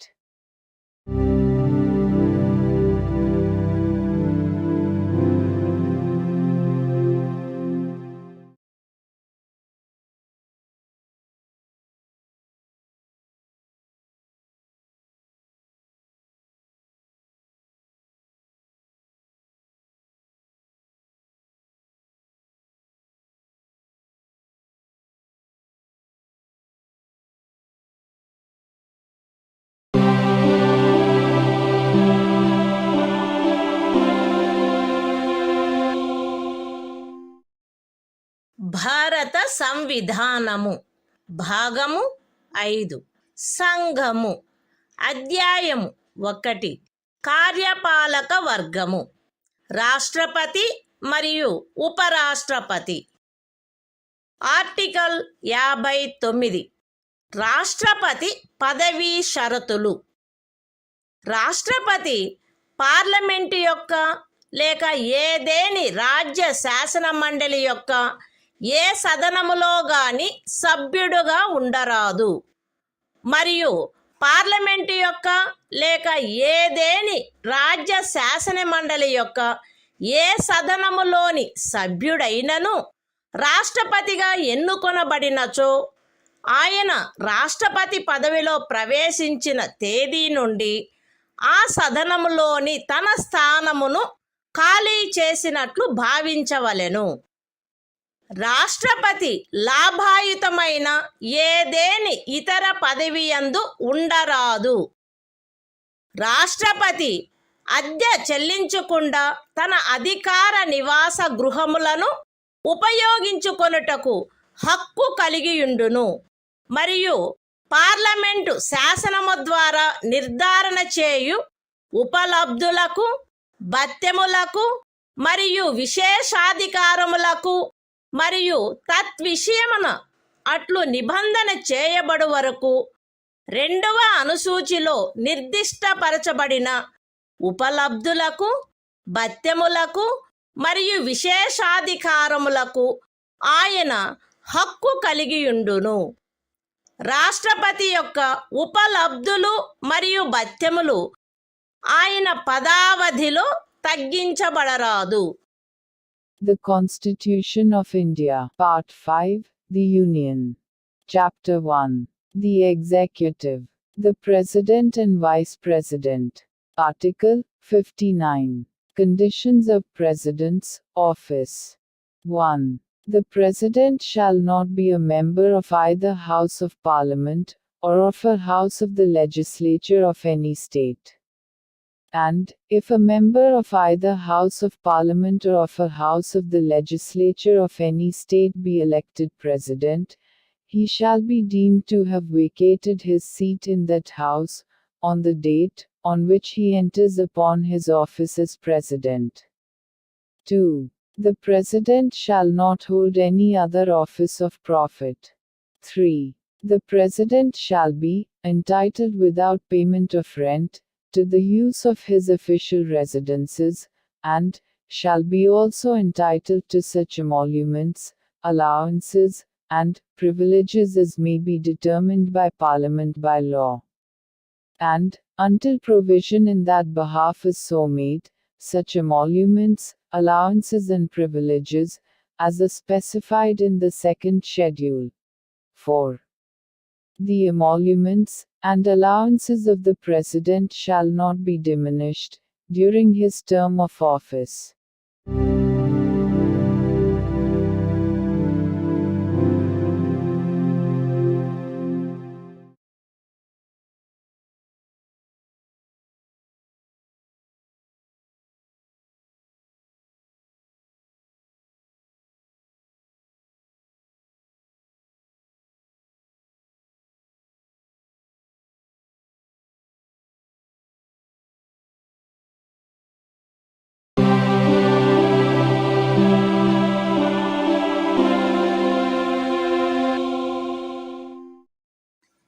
భారత సంవిధానము భాగము 5 సంఘము అధ్యాయము 1 కార్యపాలక వర్గము రాష్ట్రపతి మరియు ఉపరాష్ట్రపతి article 60 రాష్ట్రపతిచే ప్రమాణము లేక ప్రతిజ్ఞ ప్రతి రాష్ట్రపతి మరియు రాష్ట్రపతిగా వ్యవహరించు లేక రాష్ట్రపతి కృత్యములను నిర్వహించు ప్రతి వ్యక్తి తన పదవిలో ప్రవేశించుటకు పూర్వము భారతదేశ ముఖ్య న్యాయమూర్తి సమక్షమున లేక ఆయన హాజరు లేనప్పుడు సర్వోన్నత న్యాయస్థాన న్యాయాధీశులలో అందుబాటులోనున్న వారిలో అందరికంటే సీనియర్ న్యాయాధీశుని సమక్షమున గాని ఈ క్రింది రూపములో ప్రమాణము లేక ప్రతిజ్ఞ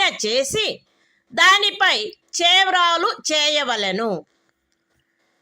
ఏబి అను నేను భారతదేశ రాష్ట్రపతి పదవిని శ్రద్ధాపూర్వకముగా నిర్వహింతుననియు లేక రాష్ట్రపతి యొక్క కృత్యములను శ్రద్ధాపూర్వకముగా నిర్వహింతుననియు నా సంపూర్ణ సామర్థ్యము మేరకు సంవిధానమును మరియు శాసనమును పరిరక్షించి సంరక్షించి రక్షింతుననియు భారతదేశ ప్రజల సేవయందును వారి క్షేమమునందును నిరతుడునయ్యదననియు దైవ సాక్షిగా ప్రమాణము చేయుచున్నాను. సత్యనిష్టతో ప్రతిజ్ఞ చేయుచున్నాను. The Constitution of India, Part 5, The Union. Chapter 1. The Executive.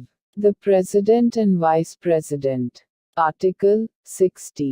Oath, or affirmation, by the President.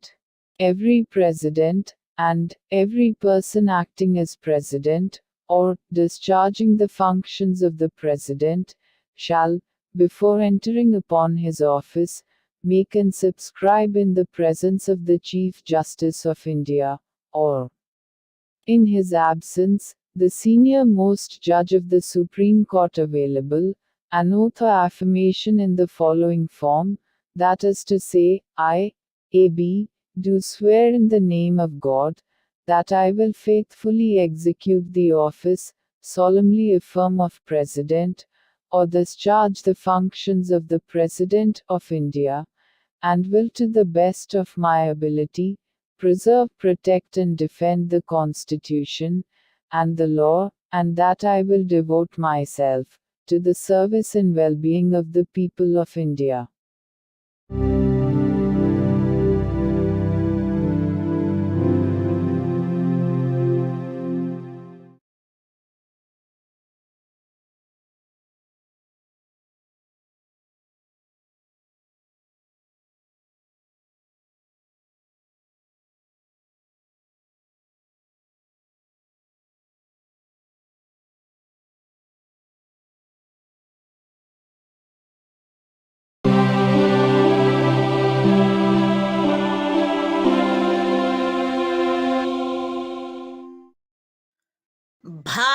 సంవిధానము భాగము 5 సంఘము అధ్యాయము 1 కార్యపాలక వర్గము రాష్ట్రపతి మరియు ఉపరాష్ట్రపతి ఆర్టికల్ 61 రాష్ట్రపతిపై మహాభియోగము తెచ్చుటకు ప్రక్రియ సంవిధానాతిక్రమణము కావించినాడని రాష్ట్రపతిపై మహాభియోగము జరపబడవలసినప్పుడు పార్లమెంటు యొక్క ఏ సదనము చేనైనను ఆరోపణ చేయబడవలెను.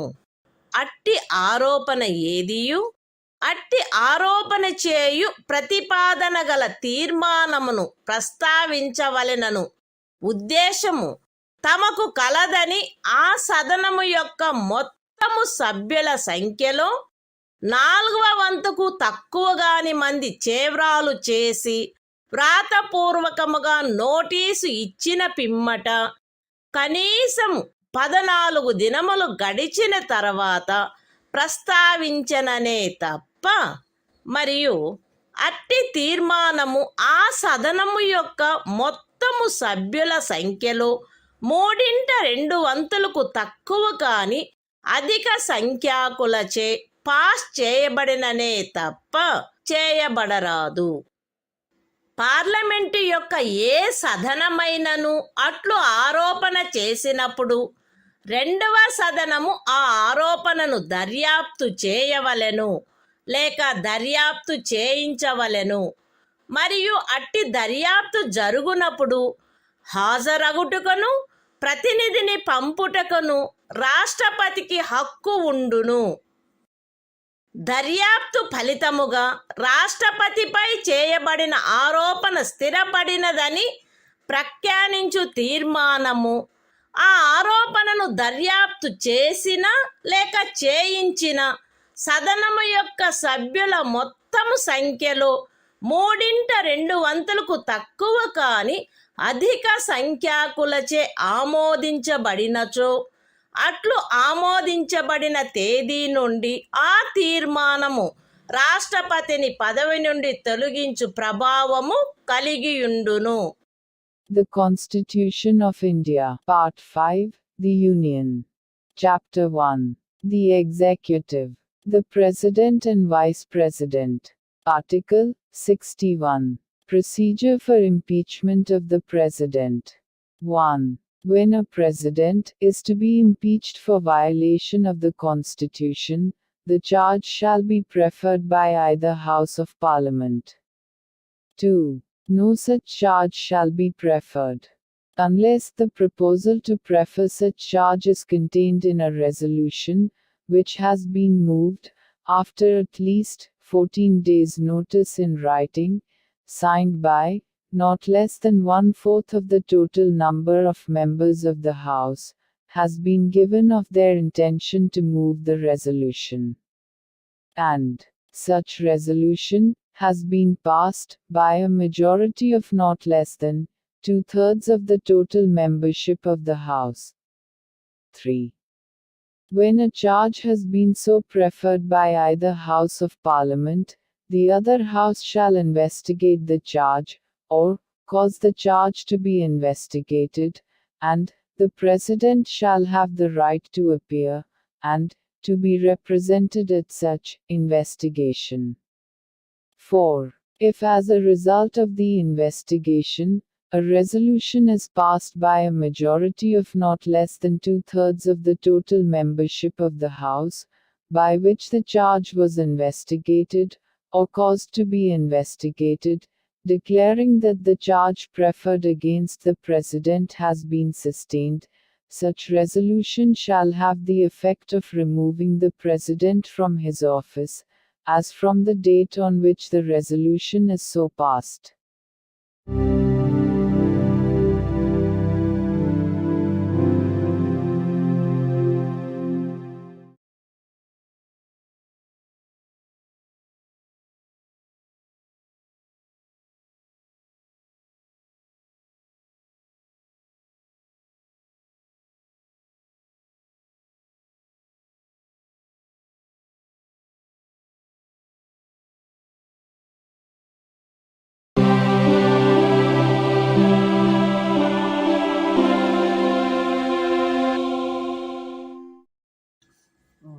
భారత సంవిధానము భాగము 5 సంఘము. అధ్యాయము 1 కార్యపాలక వర్గము. రాష్ట్రపతి మరియు ఉపరాష్ట్రపతి. ఆర్టికల్ 62 రాష్ట్రపతి పదవి ఖాళీ అయినప్పుడు దానిని పూరించుటకు ఎన్నిక జరపవలసిన కాలము మరియు ఆకస్మికముగా ఏర్పడిన ఖాళీని పూరించుటకు ఎన్నుకొనబడు వ్యక్తి యొక్క పదావధి. రాష్ట్రపతి యొక్క పదావధి ముగియుటచే ఏర్పడు ఖాళీని పూరించుటకు జరగవలసిన ఎన్నిక ఆ పదావధి ముగియుటకు పూర్వమే పూర్తి చేయబడవలెను. మరణము, రాజీనామా లేక తొలగింపు కారణముగా లేక అన్యదా రాష్ట్రపతి పదవియందు ఏర్పడిన ఖాళీని పూరించుటకు జరగవలసిన ఎన్నిక ఆ ఖాళీ ఏర్పడిన తర్వాత సాధ్యమైనంత త్వరితముగాను ఎట్టి సందర్భంలోనూ ఖాళీ ఏర్పడిన తేదీ నుండి 6 మాసములు దాటకుండగను జరపబడవలెను. మరియు ఆ ఖాళీని పూరించుటకు ఎన్నుకొనబడిన వ్యక్తి 56వ అనుచ్ఛేదం యొక్క నిబంధనలకు అత్యధీనమై తాను పదవిలో ప్రవేశించిన తేదీ నుండి 5 సంవత్సరముల సంపూర్ణ కాలావధి వరకు పదవియందుండుటకు హక్కు కలిగియుండును. The Constitution of India, Part 5, The Union. Chapter 1. The Executive. The President and Vice President. Article 62. Time of holding election to fill vacancy in the office of President. And the term of office of person elected to fill casual vacancy. 1. An election to fill a vacancy caused by the expiration of the term of office of President shall be completed before the expiration of the term. 2. An election to fill a vacancy in the office of President, occurring by reason of his death, resignation or removal, or otherwise shall be held as soon as possible, after, and in no case later than 6 months from, the date of occurrence of the vacancy. And, the person elected to fill the vacancy shall, subject to the provisions of Article 56, be entitled to hold office for the full term of 5 years, from the date on which he enters upon his office.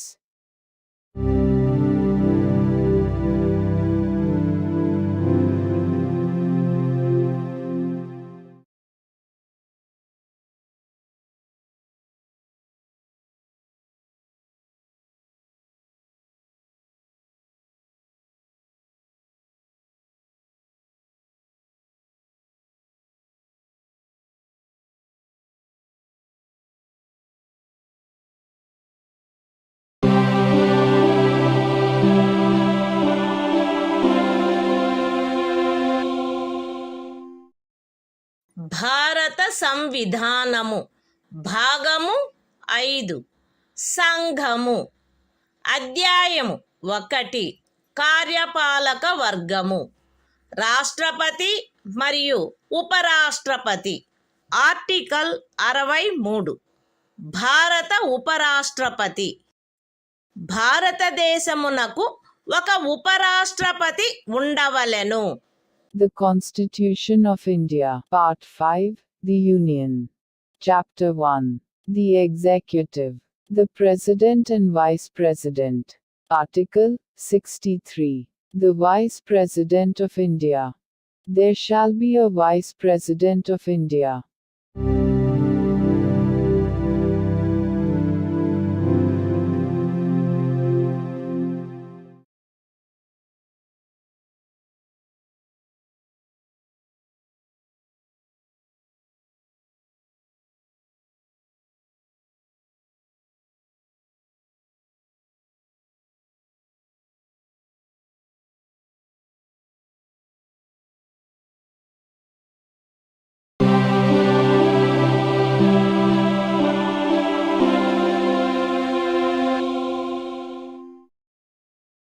భారత సంవిధానము భాగము 5 సంఘము.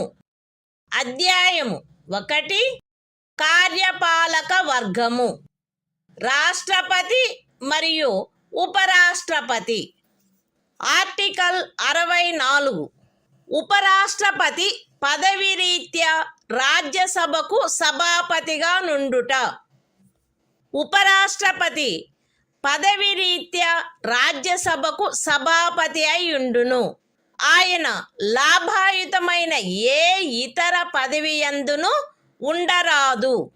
అయితే ఉపరాష్ట్రపతి 65వ అనుచ్ఛేదము క్రింద రాష్ట్రపతిగా వ్యవహరించు లేక రాష్ట్రపతి యొక్క కృత్యములను నిర్వహించు ఏ కాలావధిలోనైనను ఆయన రాజ్యసభ యొక్క సభాపతి పదవికి చెందిన కర్తవ్యములను నిర్వర్తించరాదు. మరియు 97వ అనుచ్ఛేదము క్రింద రాజ్యసభ యొక్క సభాపతికి చెల్లించబడదగు ఎట్టి జీతమునకు లేక భత్యమునకు ఆయన హక్కు కలిగి ఉండడు. The Constitution of India, Part 5, The Union. Chapter 1. The Executive. The President and Vice President. Article 64. The Vice President, to be, ex officio Chairman of the Council of States. The Vice President shall be, ex officio Chairman of the Council of the States, and shall not hold any other office of profit, provided that, during any period, when the Vice President acts as President, or discharges the functions of the President under Article 65, he shall not perform the duties of the office of Chairman of the Council of States, and shall not be entitled to any salary or allowance payable to the Chairman of the Council of States, under Article 97.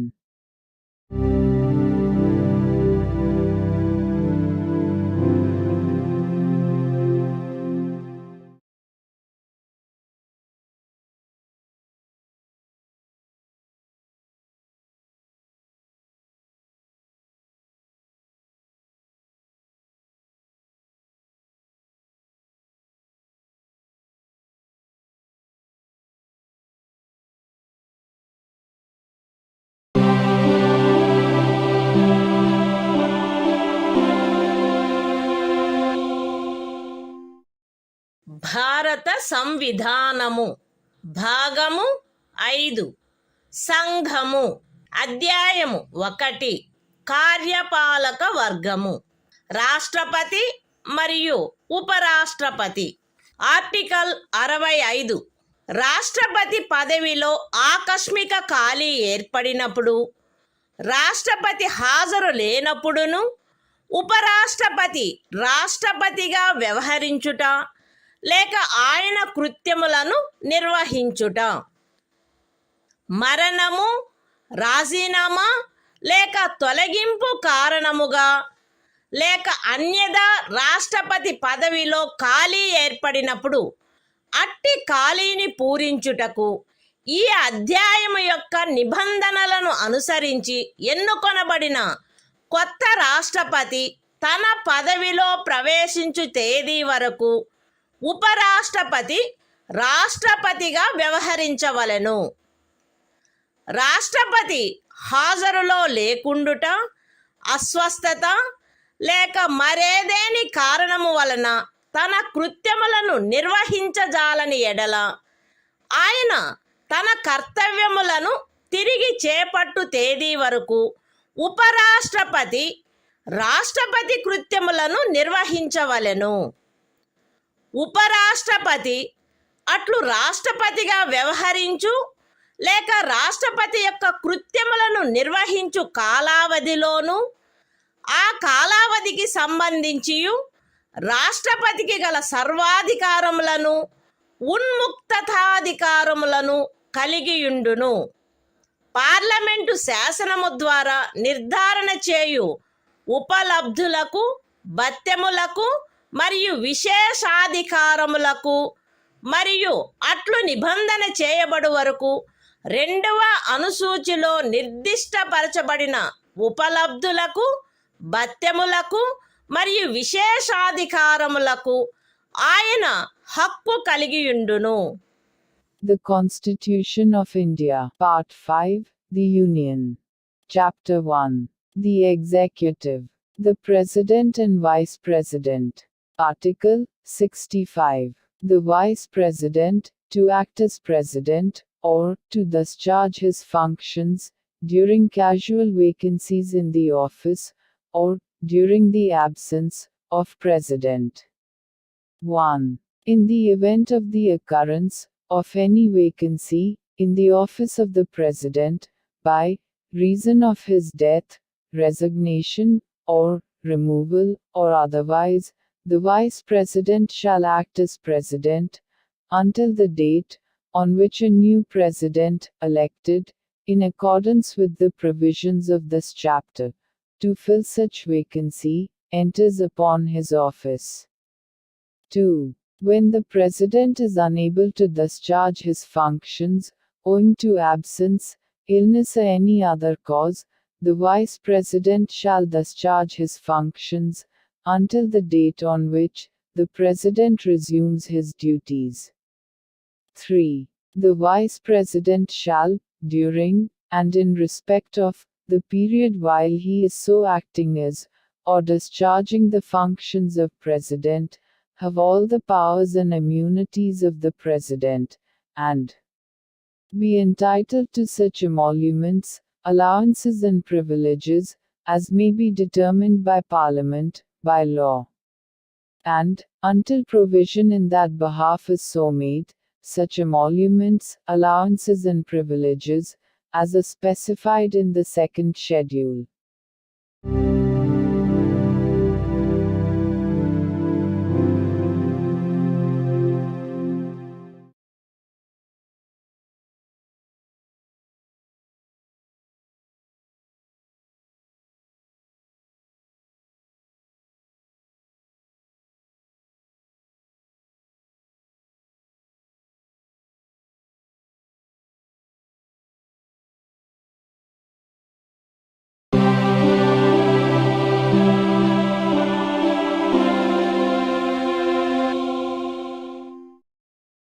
భారత సంవిధానము భాగము 5 సంఘము అధ్యాయము 1 కార్యపాలక వర్గము రాష్ట్రపతి మరియు ఉపరాష్ట్రపతి.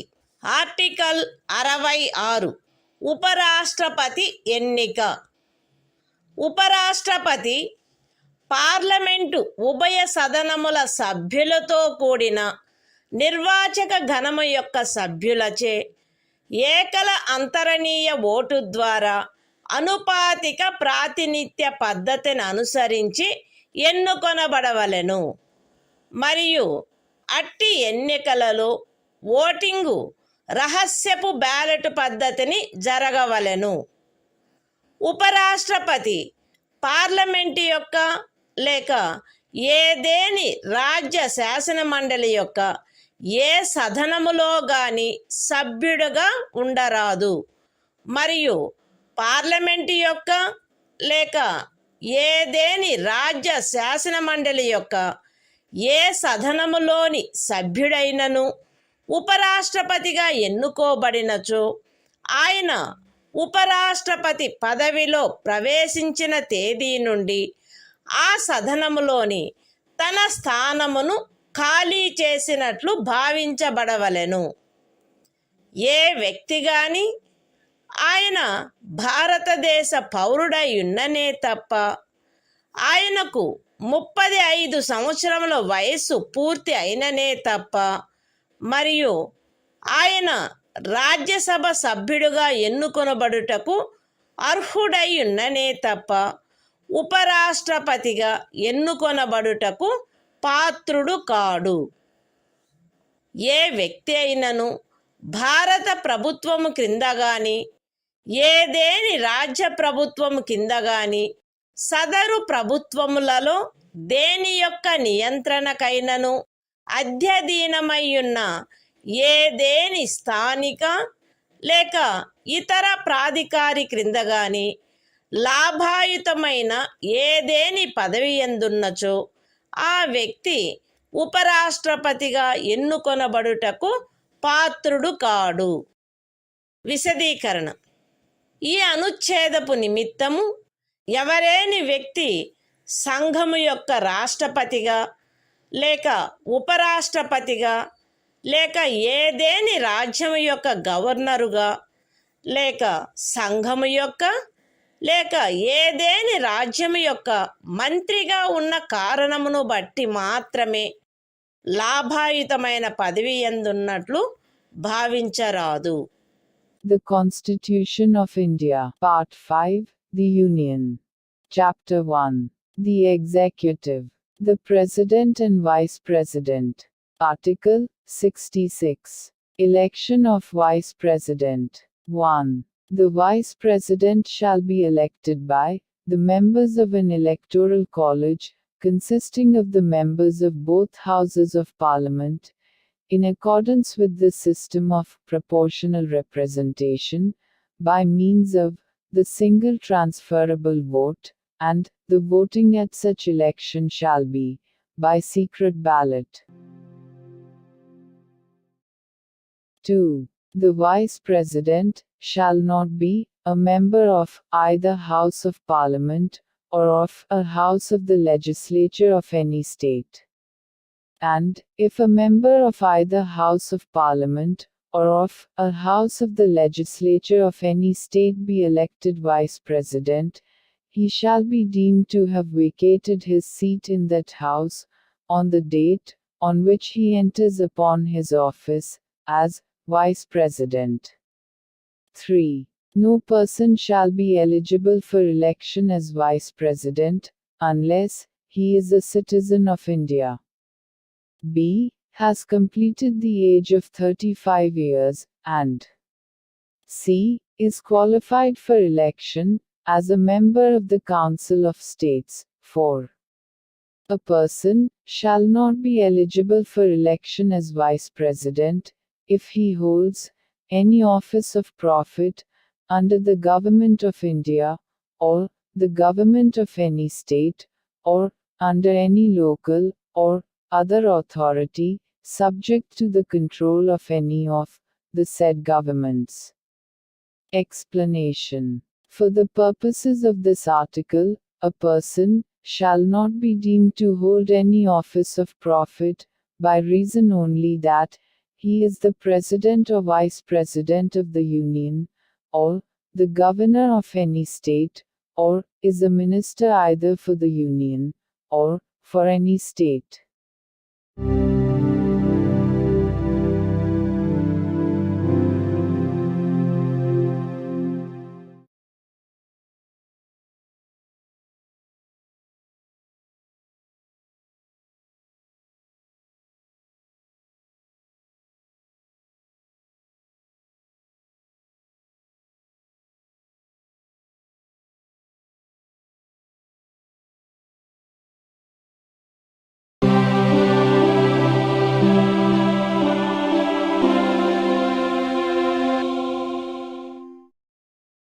భారత సంవిధానము భాగము 5 సంఘము అధ్యాయము 1 కార్యపాలక వర్గము రాష్ట్రపతి మరియు ఉపరాష్ట్రపతి.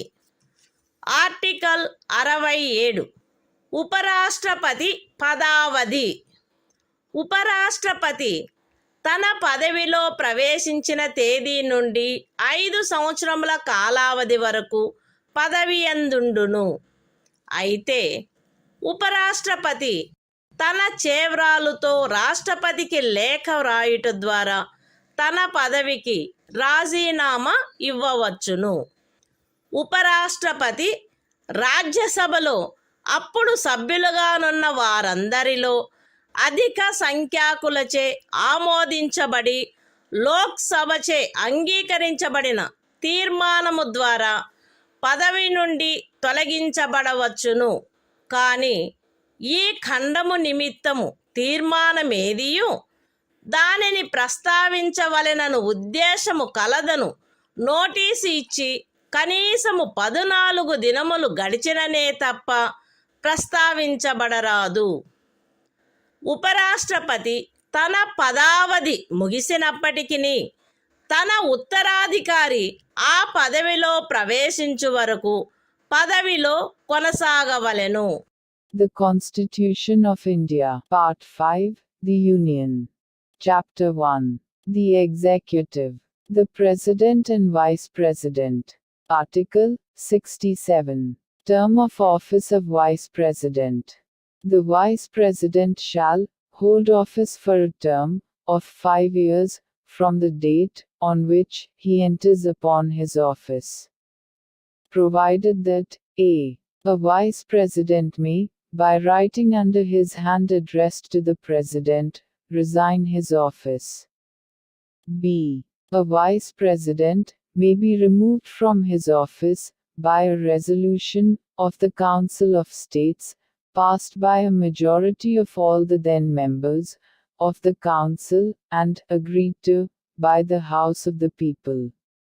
But no resolution for the purpose of this clause shall be moved, unless at least 14 days' notice has been given of the intention to move the resolution. c. A Vice President shall, notwithstanding the expiration of his term, continue to hold office until his successor enters upon his office.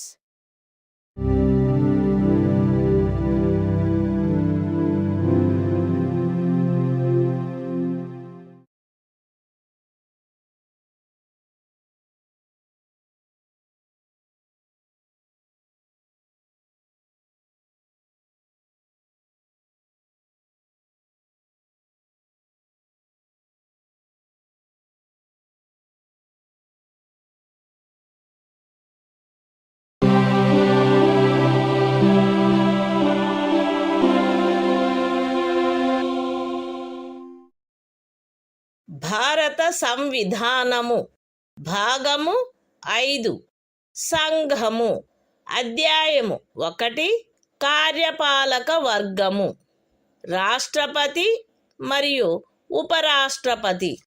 Article 68.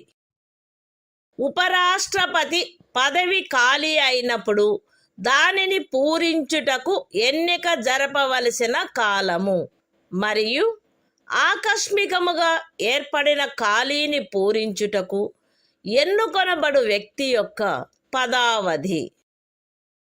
ఉపరాష్ట్రపతి యొక్క పదావధి ముగియుటచే ఏర్పడు ఖాళీని పూరించుటకు జరగవలసిన ఎన్నిక ఆ పదావధి ముగియుటకు పూర్వమే పూర్తి చేయబడవలెను.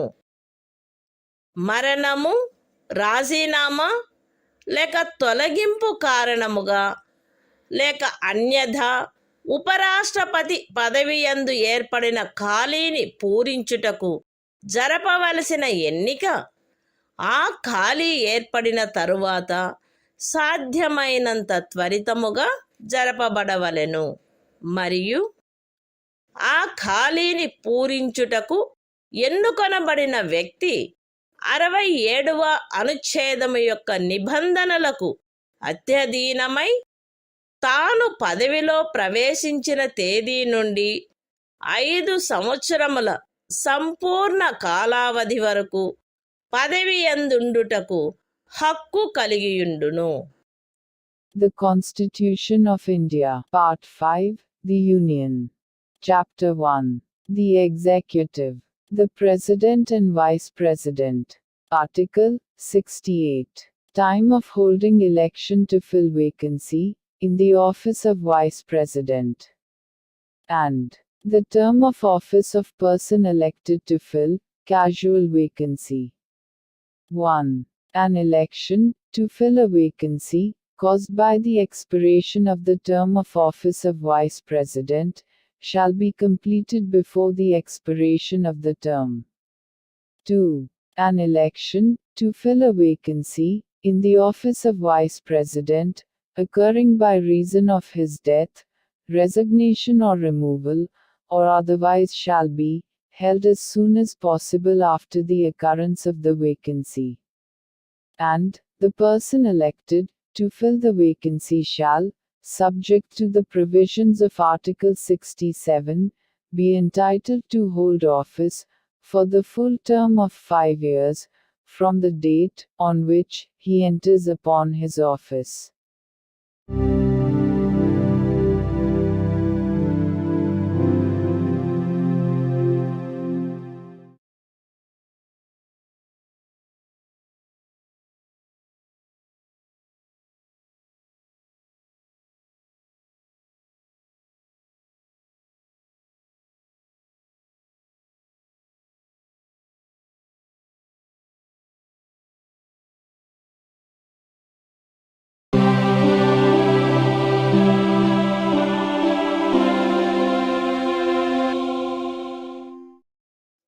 భారత సంవిధానము భాగము 5 సంఘము అధ్యాయము 1 కార్యపాలక వర్గము రాష్ట్రపతి మరియు ఉపరాష్ట్రపతి ఆర్టికల్ 69 ఉపరాష్ట్రపతిచే ప్రమాణము లేక ప్రతిజ్ఞ ప్రతి ఉపరాష్ట్రపతి తన పదవిలో ప్రవేశించుటకు పూర్వము రాష్ట్రపతి సమక్షమున గాని తద్విషయమున ఆయనచే నియమింపబడిన వ్యక్తి సమక్షమున గాని ఈ క్రింది ప్రరూపములో ప్రమాణము లేక ప్రతిజ్ఞ చేసి దానిపై చేవ్రాలు చేయవలెను.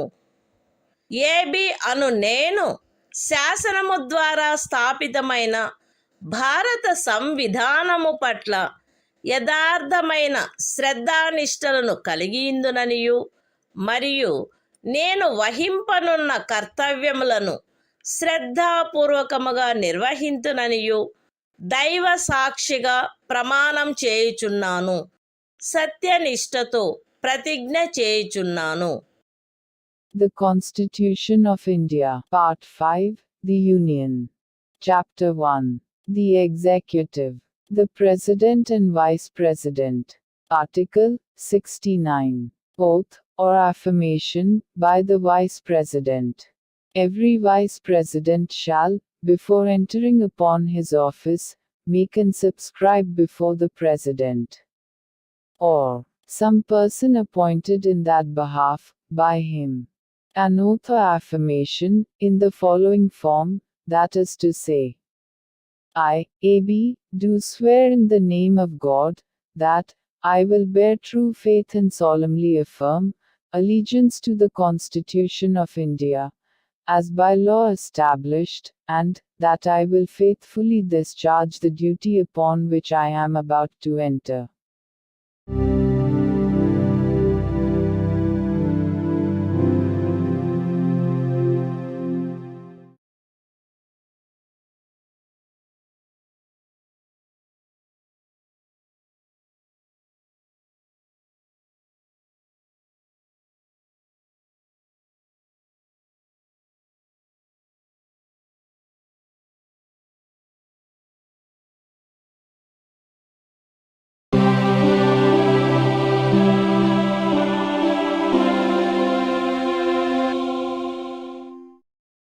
భారత సంవిధానము భాగము 5 సంఘము అధ్యాయము 1 కార్యపాలక వర్గము రాష్ట్రపతి మరియు ఉపరాష్ట్రపతి ఆర్టికల్ 70 ఇతర యాదృచ్ఛిక పరిస్థితులలో రాష్ట్రపతి యొక్క కృత్యములు.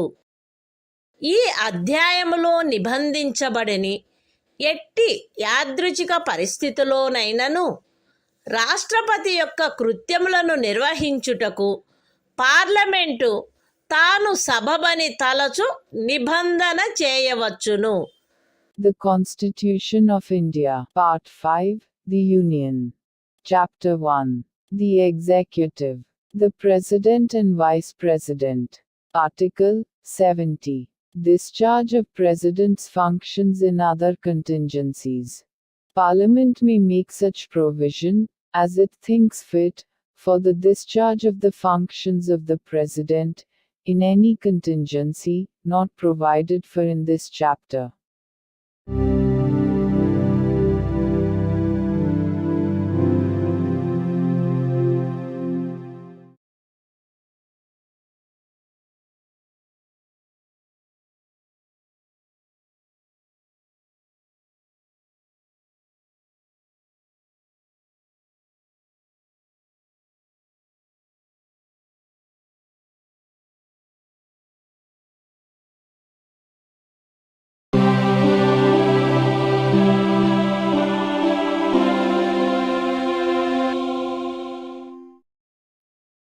భారత సంవిధానము భాగము 5 సంఘము అధ్యాయము 1 కార్యపాలక వర్గము రాష్ట్రపతి మరియు ఉపరాష్ట్రపతి ఆర్టికల్ 71 రాష్ట్రపతి లేక ఉపరాష్ట్రపతి యొక్క ఎన్నికకు చెందిన లేక సంబంధించిన విషయములు రాష్ట్రపతి లేక ఉపరాష్ట్రపతి యొక్క ఎన్నిక నుండి ఉత్పన్నమైన లేక ఎన్నికకు సంబంధించిన అన్ని సందేహములు మరియు వివాదములు సర్వోన్నత న్యాయస్థానముచే పరిశీలించబడి నిర్ణయించబడవలెను.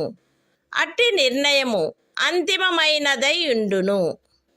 రాష్ట్రపతిగా లేక ఉపరాష్ట్రపతిగా ఒక వ్యక్తి యొక్క ఎన్నిక చెల్లదని సర్వోన్నత న్యాయస్థానము ప్రఖ్యానించినచో సర్వోన్నత న్యాయస్థానము ఆ నిర్ణయము చేసిన తేదీన గాని అంతకు పూర్వము గాని సందర్భానుసారముగా రాష్ట్రపతి పదవికి లేక ఉపరాష్ట్రపతి పదవికి చెందిన అధికారములను వినియోగించుటలోను కర్తవ్యములు నిర్వహించుటలోను ఆయనచే చేయబడిన కార్యములు ఆ ప్రఖ్యానము కారణముగా అమాన్యమునర్చబడరాదు. ఈ సంవిధానము యొక్క నిబంధనలకు అత్యధీనమై రాష్ట్రపతి లేక ఉపరాష్ట్రపతి యొక్క ఎన్నికకు చెందిన లేక సంబంధించిన విషయమును పార్లమెంటు శాసనము ద్వారా క్రమబద్ధము చేయవచ్చును. రాష్ట్రపతిగా లేక ఉపరాష్ట్రపతిగా ఒక వ్యక్తి యొక్క ఎన్నిక అతనిని ఎన్నుకొనడి నిర్వాచక గణము యొక్క సభ్యులలో ఏ కారణము వలనైనను ఏదేని ఖాళీ ఉన్నదను కారణమును బట్టి ప్రష్టవ్యము కారాదు. The Constitution of India, Part 5, The Union. Chapter 1. The Executive. The President and Vice President. Article 71. Matters relating to, or connected with, the election of a President or Vice President. 1. All doubts and disputes arising out of, or in connection with the election of a President, or Vice President shall be inquired into, and decided, by the Supreme Court, whose decision shall be final. 2. If the election of a person, as President, or Vice President, is declared void by the Supreme Court, acts done by him, in the exercise and performance of the powers and duties, of the office of President, or Vice President, as the case may be, on or before the date of the decision of the Supreme Court, shall not be invalidated by reason of that declaration. 3. Subject to the provisions of this Constitution, Parliament may by law, regulate any matter, relating to or connected with the election, of, a President, or, Vice President. 4. The election of a person, as President or Vice President, shall not be called in question, on the ground, of the existence of any vacancy, for whatever reason among the members of the Electoral College electing him.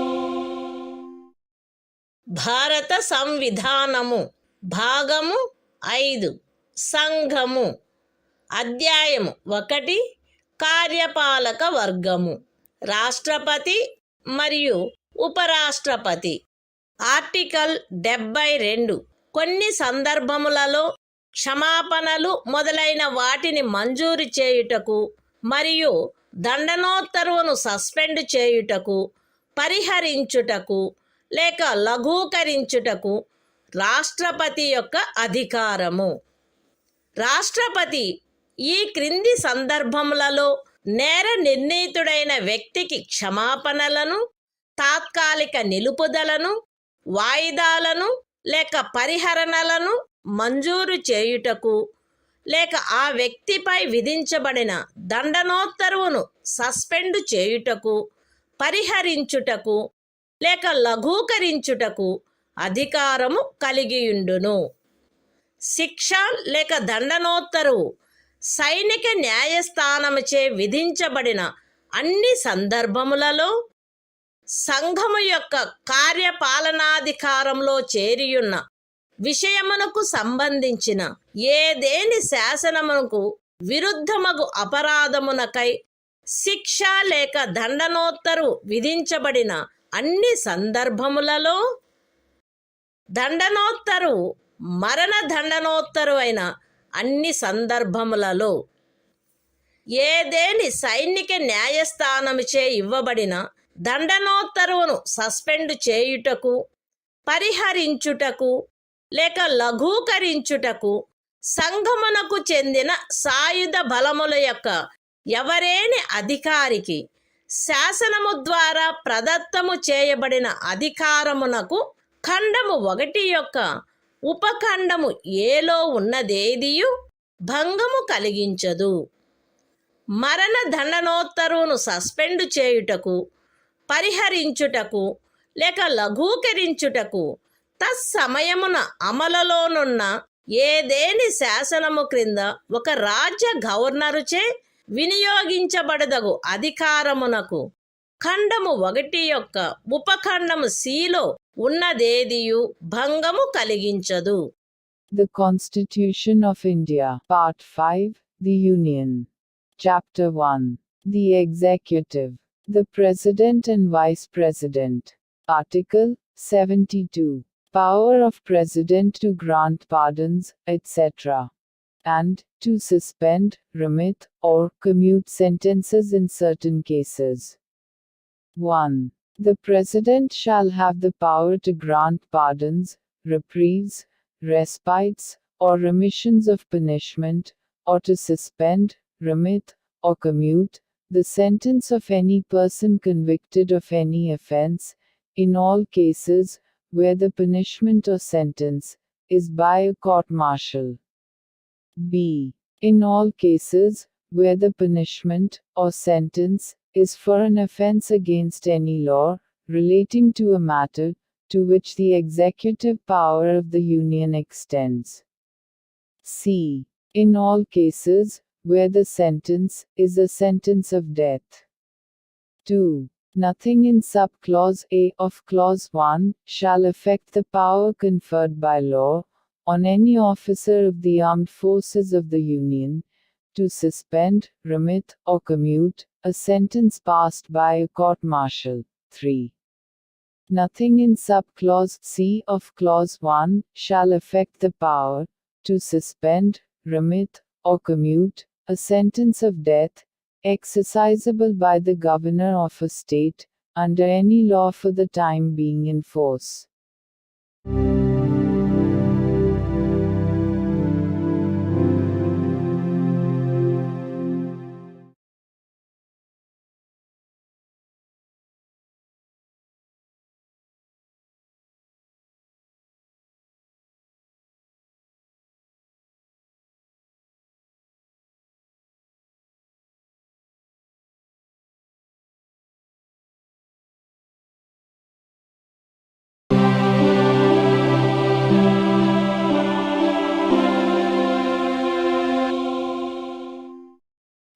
భారత సంవిధానము భాగము 5 సంఘము అధ్యాయము 1 కార్యపాలక వర్గము రాష్ట్రపతి మరియు ఉపరాష్ట్రపతి.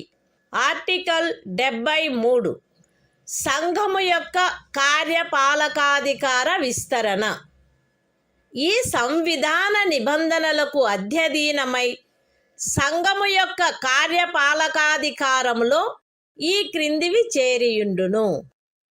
ఏ విషయములను గురించి శాసనములను చేయుటకు పార్లమెంటు అధికారము గలదో ఆ విషయములు మరియు ఏదేని సంధి లేక ఖరారును బట్టి భారత ప్రభుత్వముచే వినియోగించబడదగు హక్కుల యొక్క, ప్రాధికారము యొక్క మరియు అధికారిత యొక్క వినియోగము. అయితే ఈ సంవిధానములో గాని పార్లమెంటుచే చేయబడిన ఏదేని శాసనములో గాని అభివ్యక్తము కాని నిబంధించబడినట్లు తప్ప ఏదేని రాజ్యములో ఏ విషయములను గురించి శాసనములను చేయుటకు ఆ రాజ్య శాసన మండలికి కూడా అధికారము కలదో ఆ విషయములు ఉపఖండము ఏలో నిర్దేశించబడిన కార్యపాలకాధికారములో చేరియుండవు. ఏ విషయముల గురించి ఒక రాజ్యము కొరకు శాసనములు చేయుటకు పార్లమెంటుకు అధికారము కలదో ఆ విషయములలో ఆ రాజ్యము మరియు ఆ రాజ్యపు ఎవరేని అధికారి లేక ప్రాధికారి ఈ సంవిధానము యొక్క ప్రారంభమునకు అవ్యవహిత పూర్వము చలాయించగలిగి ఉండినట్టి కార్యపాలకాధికారమును లేక కృత్యములను ఈ అనుచ్ఛేదములో ఏమి ఉన్నప్పటికీ పార్లమెంటుచే అన్యథా నిబంధించబడినంత వరకు ఆ రాజ్యము మరియు ఆ రాజ్యపు ఎవరేని అధికారి లేక ప్రాధికారి చలాయించుచుండుట కొనసాగించవచ్చును. The Constitution of India, Part 5, The Union. Chapter 1. The Executive. The President and Vice President. Article 73. Extent of executive power of the Union. 1. Subject to the provisions of this Constitution, the executive power of the Union shall extend to the matters with respect to which Parliament has power to make laws, and b.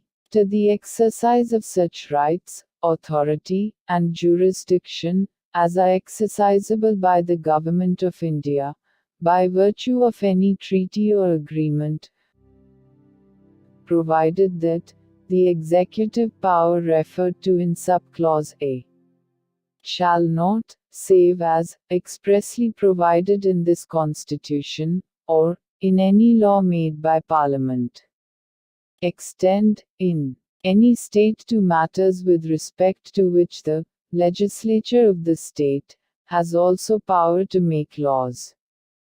2. Until otherwise provided by Parliament, a state in any officer or authority of a state may, notwithstanding anything in this article, continue to exercise in matters with respect to which Parliament has power to make laws for that state.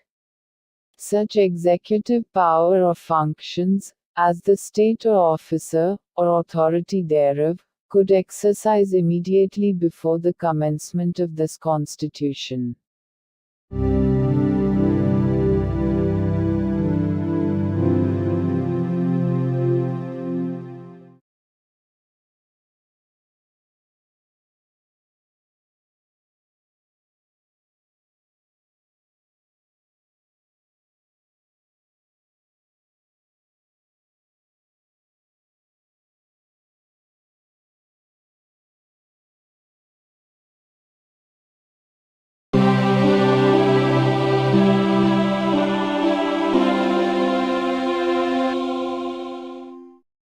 భారత సంవిధానము భాగము 5 సంఘము అధ్యాయము 1 కార్యపాలక వర్గము మంత్రి పరిషత్తు article 74 రాష్ట్రపతికి సహాయపడుటకును సలహానిచ్చుటకును మంత్రి పరిషత్తు రాష్ట్రపతికి సహాయపడుటకును సలహానిచ్చుటకును ప్రధానమంత్రి ఆధిపత్యమున ఒక మంత్రి పరిషత్తు ఉండవలెను.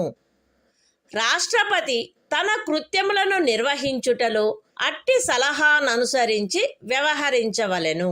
అయితే రాష్ట్రపతి సాధారణముగా గాని అన్యథా గాని అట్టి సలహాలను పునఃపర్యాలోచించవలసినదిగా మంత్రి పరిషత్తును కోరవచ్చును. మరియు రాష్ట్రపతి అట్టి పునఃపర్యాలోచన తర్వాత ఇవ్వబడిన సలహాననుసరించి వ్యవహరించవలెను. రాష్ట్రపతికి మంత్రులచే ఏదేని సలహా ఇయ్యబడినదా, అట్లయినచో అది ఏది అను ప్రశ్న ఏ న్యాయస్థానమందును పరిశీలించబడరాదు. The Constitution of India, Part 5, The Union. Chapter 1. The Executive. Council of Ministers. Article 74. Council of Ministers, to aid and advise President. 1. There shall be a Council of Ministers, with the Prime Minister at the head, to aid and advise the President, who shall, in the exercise of his functions, act in accordance with such advice. Provided that the President may require the Council of Ministers to reconsider such advice, either generally or otherwise, and the President shall act in accordance with the advice tendered after such reconsideration. 2. The question whether any, and if so what, advice was tendered by ministers to the President shall not be inquired into in any court.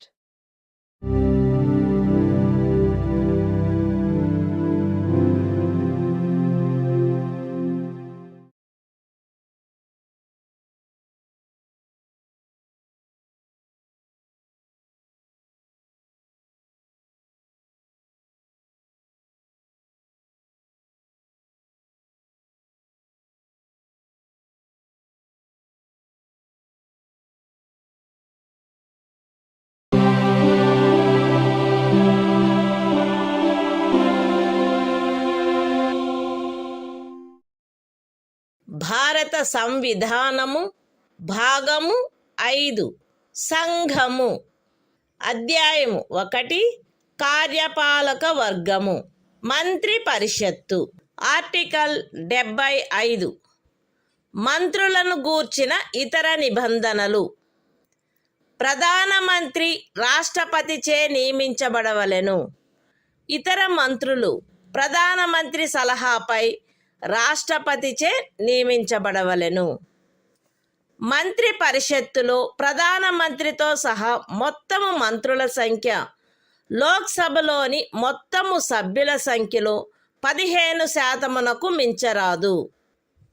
10వ అనుసూచి యొక్క 2వ పేరా క్రింద parliament ఉభయ సదనములలోని ఏదేని రాజకీయ పార్టీకి చెందియుండి ఆ సదనము యొక్క సభ్యునిగా ఉండుటకు నిరర్హుడైన ఒక సభ్యుడు అతని అనర్హత ప్రారంభపు తేదీ నుండి అట్టి సభ్యునిగా అతని పదవీ కాలావధి ముగియునంత వరకు లేదా అతను అట్టి కాలావధి ముగియకముందే పార్లమెంటు ఉభయ సదనములలో ఏ సదనము యొక్క ఏదేని ఎన్నికకు పోటీ చేసి ఎన్నికైనట్లుగా ప్రఖ్యానింపబడు తేదీ వరకు, వీటిలో ఏది ముందుగా వచ్చునో అంతవరకు ఖండము 1 క్రింద మంత్రిగా నియోజితుడగుటకు కూడా నిరర్హుడగును. మంత్రులు రాష్ట్రపతి అభీష్టముండునంత వరకు పదవి యందుందురు. మంత్రి పరిషత్తు లోక్సభకు సమిష్టిగా ఉత్తరదాయి అయి ఉండును. ఒక మంత్రి తన పదవిలో ప్రవేశించుటకు పూర్వము పదవి యొక్క రహస్య గోపనమును గూర్చిన ప్రమాణములను 3వ అనుసూచిలో అందు నిమిత్తమై పొందుపరిచియున్న ప్రరూపములను అనుసరించి రాష్ట్రపతి అతనిచే చేయించవలెను. పార్లమెంటు యొక్క ఏ సదనములో గాని వరుసగా 6 మాసముల కాలావధి వరకు సభ్యుడిగా లేని మంత్రి ఆ కాలావధి ముగియగానే మంత్రి పదవిని కోల్పోవును. మంత్రుల జీతములు భత్యములు పార్లమెంటు ఆయా సమయములందు శాసనము ద్వారా నిర్ధారణ చేయునట్టువై ఉండును. పార్లమెంటు అట్లు నిర్ధారణ చేయ వరకు అవి 2వ అనుసూచిలో నిర్దిష్టపరచబడినట్లు ఉండును. The Constitution of India, Part 5, The Union. Chapter 1. The Executive. Council of Ministers. Article 75. Other provisions as to ministers. 1. The Prime Minister shall be appointed by the President, and the other ministers shall be appointed by the President, on the advice of the Prime Minister. 1a. The total number of ministers, including the Prime Minister, in the Council of Ministers, shall not exceed 15% of the total number of members of the House of the People. 1b. A member of either House of Parliament, belonging to any political party, who is disqualified for being a member of that House, under paragraph 2 of the 10th schedule, shall also be disqualified to be appointed as a minister under clause 1. For duration of the period commencing from the date of his disqualification, till the date on which the term of his office as such member would expire, or, where he contests any election to either House of Parliament before the expiry of such period, till the date on which he is declared elected, whichever is earlier. 2. The ministers shall hold office during the pleasure of the President. 3. The Council of Ministers shall be collectively responsible to the House of the People. 4. Before a minister enters upon his office, the President shall administer to him the oaths of office and of secrecy according to the forms set out for the purpose in the 3rd schedule. 5. A minister who, for any period of 6 consecutive months, is not a member of either House of Parliament, shall at the expiration of that period cease to be a minister. 6. The salaries and allowances of ministers shall be such as Parliament may from time to time by law determine, and, until Parliament so determines, shall be as specified in the 2nd schedule.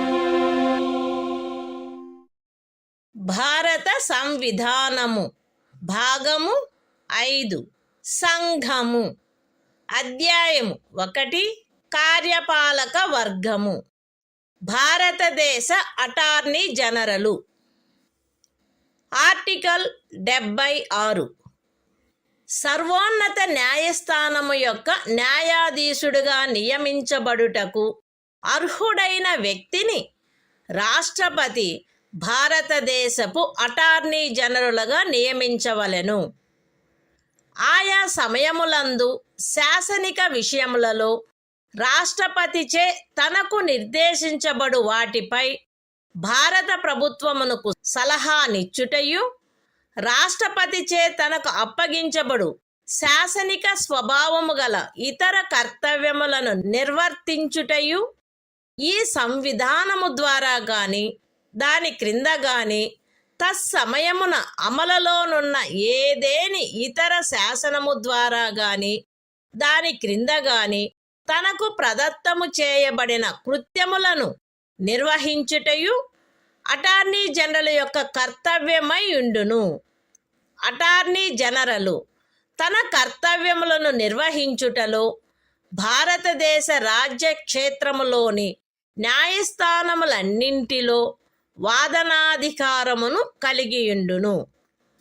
Attorney general రాష్ట్రపతి అనుగ్రహముండునంత వరకు పదవియందుండును మరియు రాష్ట్రపతి నిర్ధారణ చేయు ప్రతి మూల్యమును పొందవలెను. The Constitution of India, Part 5, The Union. Chapter 1. The Executive. Article 76. Attorney General for India. 1. The President shall appoint a person who is qualified to be appointed a judge of the Supreme Court to be Attorney General for India.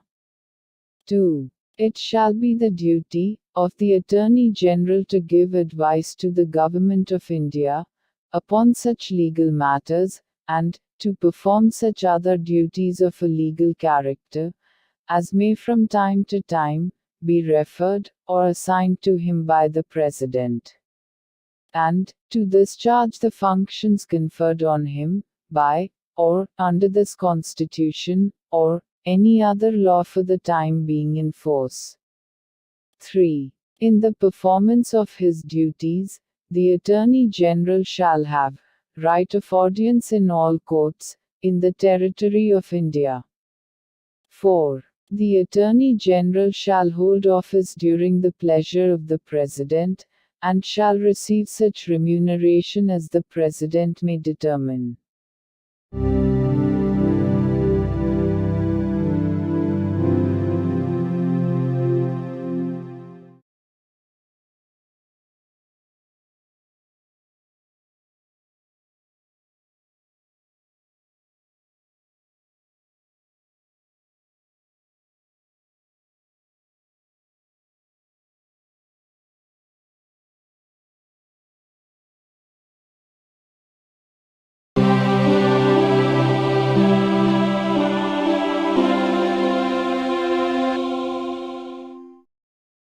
భారత సంవిధానము భాగము 5 సంఘము అధ్యాయము 1 కార్యపాలక వర్గము ప్రభుత్వము యొక్క కార్యకలాప నిర్వహణ article 77 భారత ప్రభుత్వమునకు చెందిన కార్యపాలక చర్యాంతయు రాష్ట్రపతి పేర తీసుకొనబడినట్లు అభివ్యక్తపరచబడవలెను. రాష్ట్రపతి పేర చేయబడిన మరియు వ్రాసి ఇయ్యబడిన ఉత్తర్వులు మరియు ఇతర పత్రములు రాష్ట్రపతి చేయు నియమావళిలో నిర్దిష్టపరచబడు రీతిగా అది ప్రమాణితము చేయబడవలెను. అట్లు అది ప్రమాణితము చేయబడిన ఉత్తర్వు యొక్క లేక పత్రము యొక్క మాన్యత అది రాష్ట్రపతి చేయబడినట్టి లేక వ్రాసి ఇయ్యబడినట్టి ఉత్తర్వు లేక పత్రము కాదనడి కారణమును బట్టి ప్రశ్నించబడరాదు. రాష్ట్రపతి భారత ప్రభుత్వమునకు చెందిన కార్యకలాపములను మిక్కిలి సుకరముగా జరుపుటకును ఆ కార్యకలాపములను మంత్రులకు కేటాయించుటకును నియమావళిని చేయవలెను. The Constitution of India. Part 5. The Union. Chapter 1. The Executive. Conduct of Government Business. Article 77. Conduct of Business of the Government of India.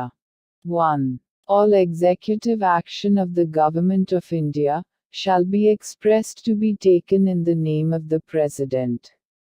2. Orders and other instruments made and executed in the name of the President shall be authenticated in such manner as may be specified in rules to be made by the President.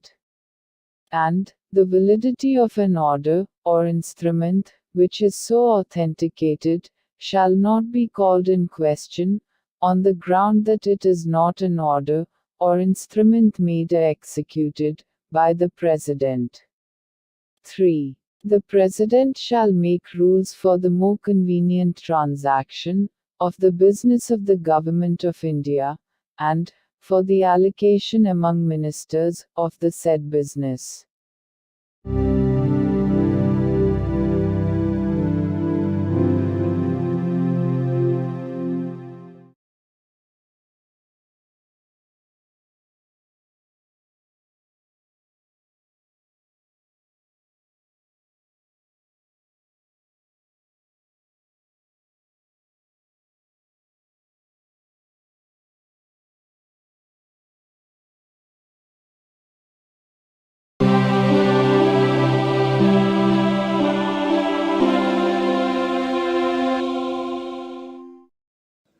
భారత సంవిధానము భాగము 5 సంఘము అధ్యాయం 1 కార్యపాలక వర్గము ప్రభుత్వము యొక్క కార్యకలాప నిర్వహణ article 78 రాష్ట్రపతికి సమాచారమును అందచేయుట మున్నగు విషయములను గురించి ప్రధానమంత్రి కర్తవ్యములు ఈ క్రింద తెలుపబడినవి ప్రధానమంత్రి కర్తవ్యములై ఉండును. సంఘము యొక్క వ్యవహారములలో పరిపాలనకు సంబంధించి మంత్రి పరిషత్తు యొక్క సమస్త నిర్ణయములను మరియు శాసన నిర్మాణమునకై చేయబడిన ప్రతిపాదనలను రాష్ట్రపతికి తెలియచేయుట.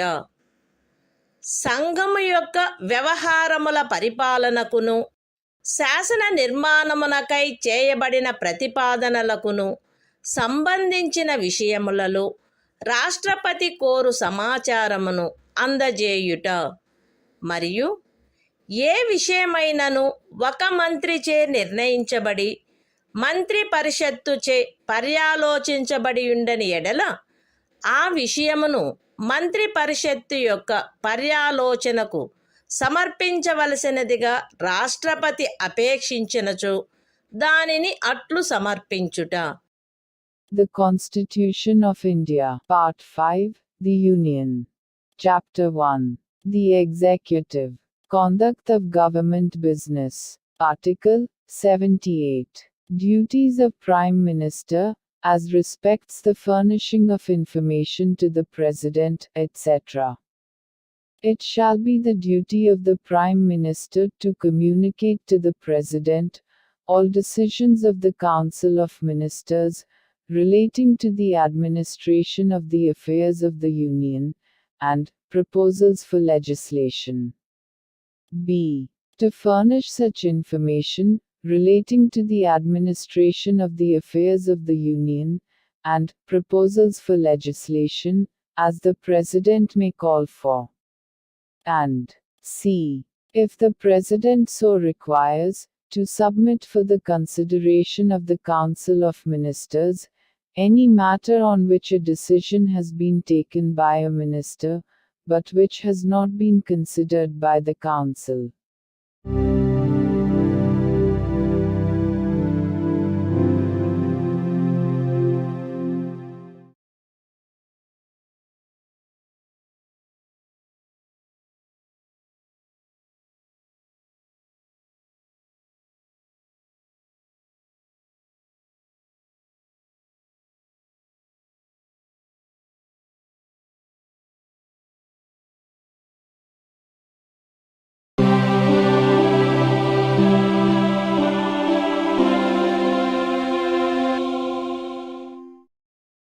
భారత సంవిధానము భాగము 5 సంఘము అధ్యాయం 2 పార్లమెంటు సాధారణ విషయములు ఆర్టికల్ 79 పార్లమెంటు యొక్క సంఘటన సంఘమునకు రాష్ట్రపతితోనూ క్రమముగా రాజ్యసభ మరియు లోక్సభ అని అనబడు 2 సదనములతో కూడిన ఒక పార్లమెంటు ఉండవలెను.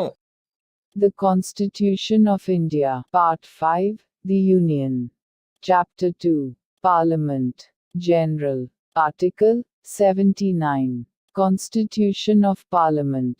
There shall be a Parliament for the Union, which shall consist of the President, and 2 houses, to be known respectively as the Council of States, and the House of the People.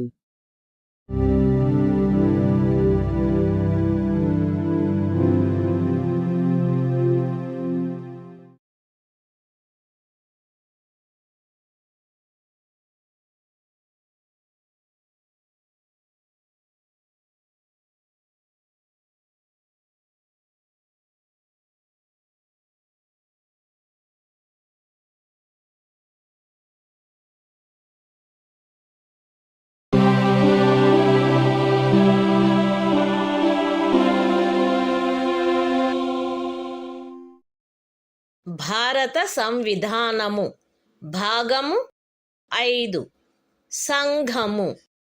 అధ్యాయం 2 parliament సాధారణ విషయములు.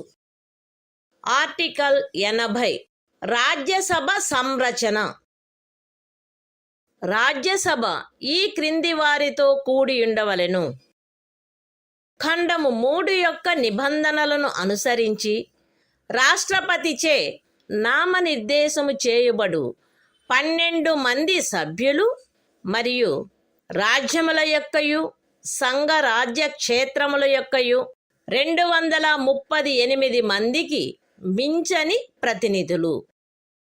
రాజ్యసభలో రాజ్యముల యొక్కయు సంఘ రాజ్య క్షేత్రముల యొక్కయు ప్రతినిధులచే పూరించబడవలసిన స్థానముల కేటాయింపు 4వ అనుసూచి యందు గల తద్విషయక నిబంధనలను అనుసరించి ఉండవలెను.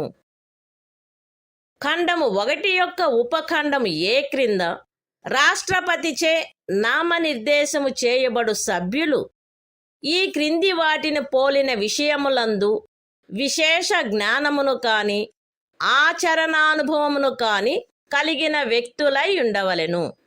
అనగా సాహిత్యము, విజ్ఞాన శాస్త్రము, కళ మరియు సాంఘిక సేవ. రాజ్యసభకు ప్రతి రాజ్యం యొక్క శాసనసభలోని ఎన్నుకొనబడిన సభ్యులచే ఏకల అంతరణీయ ఓటు ద్వారా అనుపాతిక ప్రాతినిధ్య పద్ధతిని అనుసరించి ఆ రాజ్యం యొక్క ప్రతినిధులు ఎన్నుకొనబడవలెను. రాజ్యసభకు సంఘ రాజ్య క్షేత్రముల యొక్క ప్రతినిధులు పార్లమెంటు శాసనము ద్వారా విహితపరచు రీతిలో ఎంపిక చేయబడవలెను. The Constitution of India, Part 5, The Union. Chapter 2, Parliament, General. Article 80. Composition of the Council of States. 1. The Council of States shall consist of 12 members to be nominated by the President, in accordance with the provisions of Clause 3. And b.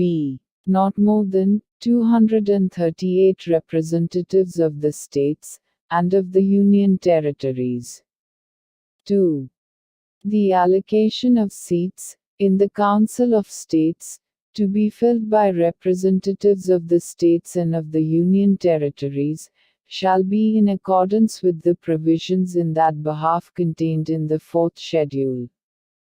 3.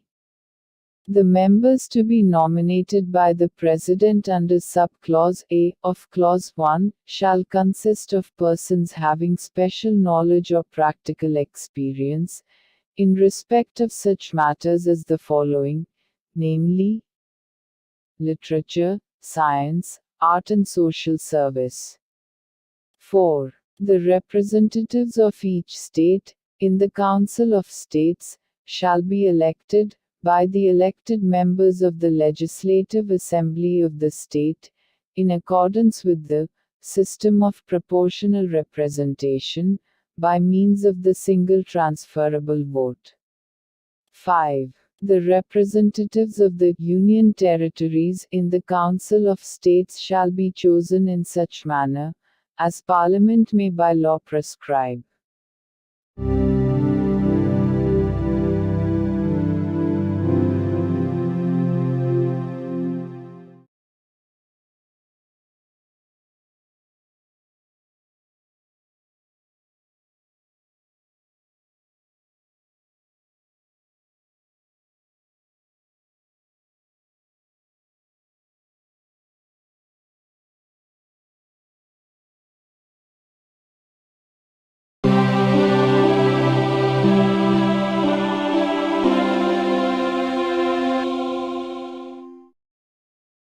భారత సంవిధానము.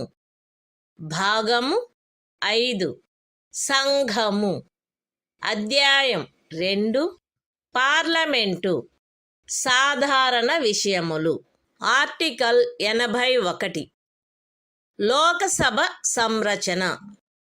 1.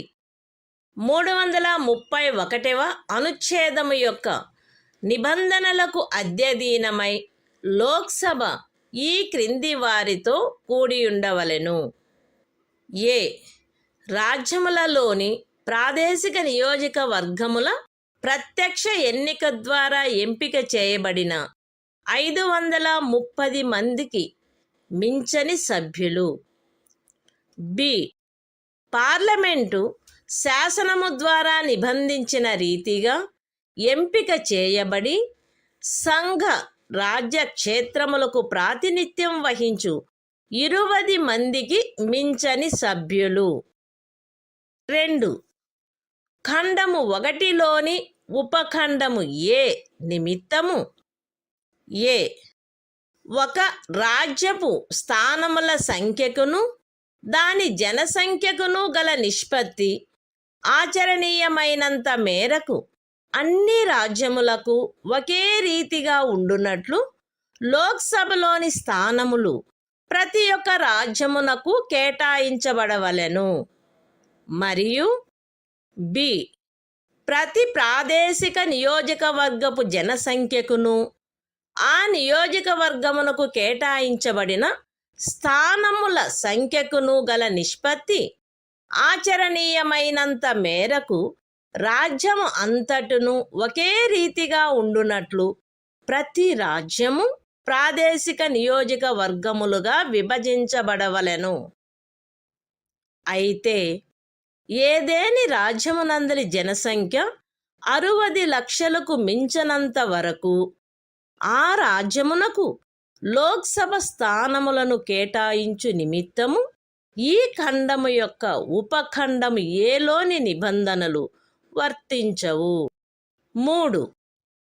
ఈ అనుచ్ఛేదములో జనసంఖ్య అను పదమునకు కడపటిదియు అందుకు సంబంధించిన అంకెలు ప్రచురణ చేయబడినట్టిదియు అగు జనగణనలో అభినిశ్చితమైన జనసంఖ్య అని అర్థము. అయితే ఈ ఖండములో కడపటిదియు అందుకు సంబంధించిన అంకెలు ప్రచురణ చేయబడినట్టిదియు అగు జనగణనకు గల నిర్దేశమును 2026వ సంవత్సరము పిమ్మట చేయబడు మొదటి జనగణనకు సంబంధించిన అంకెలు ప్రచురింపబడు వరకు 1. ఖండము 2 యొక్క ఉపఖండము ఏ మరియు ఆ ఖండమునకు గల వినాయింపు నిమిత్తము 1971వ సంవత్సరపు జనగణనకు నిర్దేశమైనట్లు మరియు 2. ఖండము 2 యొక్క ఉపఖండము బి నిమిత్తము 2001వ సంవత్సరపు జనగణనకు నిర్దేశమైనట్లు అన్వయించుకొనవలెను. The Constitution of India, Part 5, The Union. Chapter 2, Parliament, General. Article 81. Composition of the House of the People. 1. Subject to the provisions of Article 331, the House of the People shall consist of a. Not more than 530 members chosen by direct election from territorial constituencies in the states, and b. Not more than 20 members to represent the Union territories, chosen in such manner as Parliament may by law provide. 2.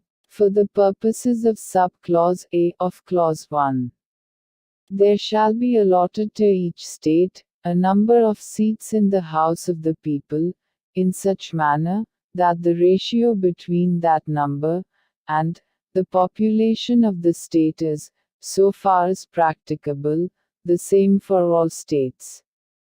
And b. Each state shall be divided into territorial constituencies, in such manner that the ratio between the population of each constituency and the number of seats allotted to it is, so far as practicable, the same throughout the state.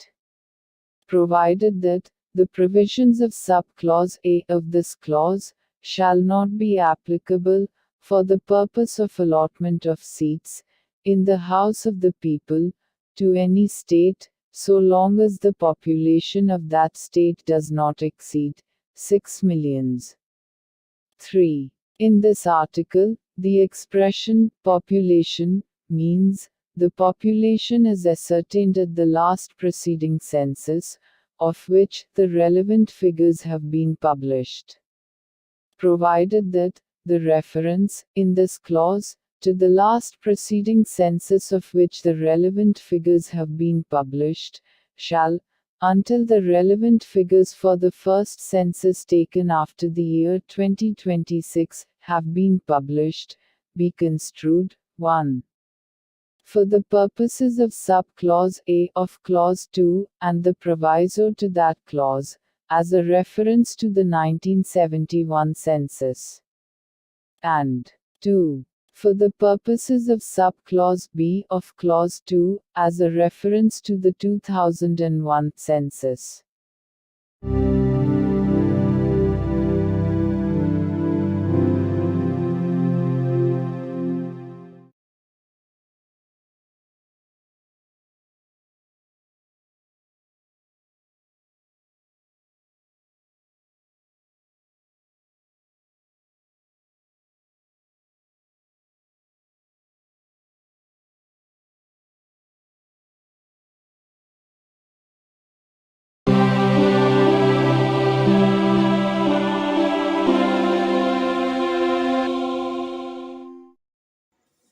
భారత సంవిధానము భాగము 5 సంఘము అధ్యాయం 2 parliament సాధారణ విషయములు article 82 ప్రతి జనగణన పిమ్మట తిరిగి సర్దుబాటు ప్రతి ఒక్క జనగణన పూర్తి అయిన పిమ్మట రాజ్యములకు లోక్సభ స్థానముల కేటాయింపు మరియు ప్రాదేశిక నియోజకవర్గములుగా ప్రతి రాజ్యము యొక్క విభజన పార్లమెంటు శాసనము ద్వారా నిర్ధారణ చేయునట్టి ప్రాధికారిచే మరియు అట్టి రీతిలో తిరిగి సర్దుబాటు చేయబడవలెను.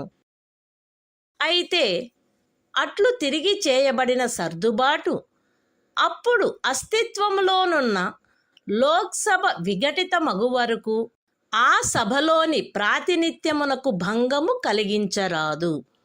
అంతేగాక అట్లు తిరిగి చేయబడిన సర్దుబాటు రాష్ట్రపతి ఉత్తర్వు ద్వారా నిర్దిష్టపరచు తేదీన అమలులోనికి వచ్చును మరియు అట్టి సర్దుబాటు అమలులోనికి వచ్చు వరకు ఆ సదనమునకు చెందిన ఏదేని ఎన్నికను అట్టి సర్దుబాటునకు పూర్వము ఉన్న ప్రాదేశిక నియోజకవర్గముల ప్రాతిపదికపై జరపవచ్చును.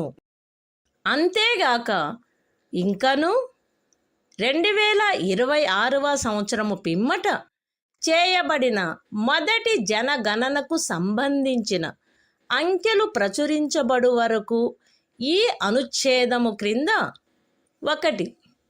1971వ సంవత్సర జనగణన ప్రాతిపదికపై తిరిగి సర్దుబాటు చేయబడినట్లు లోక్సభలో రాజ్యములకు స్థానముల కేటాయింపును చేయుటను. 2. ప్రతి ఒక్క రాజ్యమును 2001వ సంవత్సర జనగణన ప్రాతిపదికపై తిరిగి సర్దుబాటు చేయబడు ప్రాదేశిక నియోజకవర్గములుగా విభజించుటను తిరిగి సర్దుబాటు చేయుట ఆవశ్యకము కాదు. The Constitution of India, Part 5, The Union. Chapter 2, Parliament, General. Article 82. Readjustment after each census. Upon the completion of each census, the allocation of seats in the House of the People to the states, and the division of each state into territorial constituencies, shall be readjusted by such authority, and in such manner as Parliament may by law determine, provided that such readjustment shall not affect representation in the House of the People until the dissolution of the then existing House. Provided further that such readjustment shall take effect from such date as the President may, by order, specify. and until such readjustment takes effect, any election to the House may be held, on the basis of the territorial constituencies existing before such readjustment. Provided also that, until the relevant figures, for the first census, taken after the year 2026, have been published, it shall not be necessary to readjust the allocation of seats in the House of the People to the states, as readjusted on the basis of the 1971 census. And, 2. The division of each state into territorial constituencies, as may be readjusted, on the basis of the 2001 census, under this article.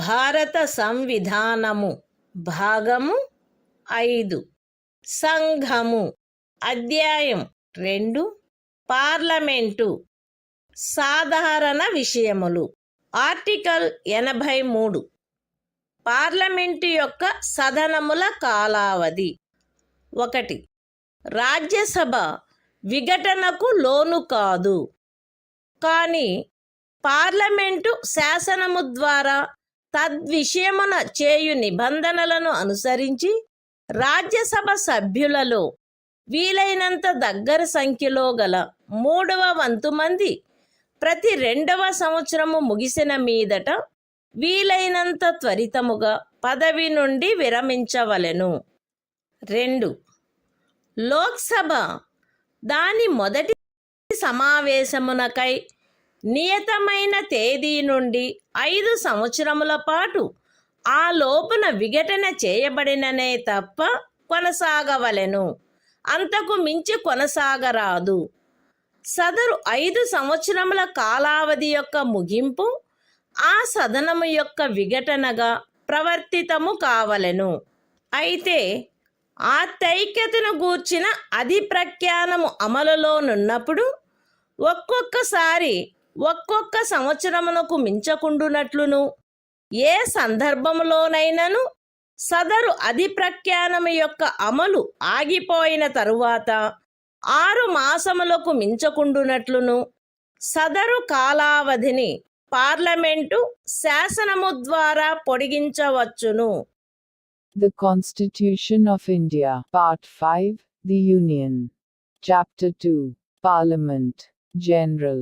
Article 83. Duration of Houses of Parliament. 1. The Council of States shall not be subject to dissolution, but, as nearly as possible 1/3 of the members thereof shall retire, as soon as may be on the expiration of every second year, in accordance with the provisions made in that behalf by Parliament, by law. 2. The House of the People, unless sooner dissolved, shall continue for 5 years from the date appointed for its first meeting, and no longer and the expiration of the said period of 5 years, shall operate as a dissolution of the House, provided that the said period may, while a proclamation of emergency is in operation, be extended by Parliament by law, for a period not exceeding 1 year at a time, and not extending in any case beyond a period of 6 months, after the proclamation has ceased to operate.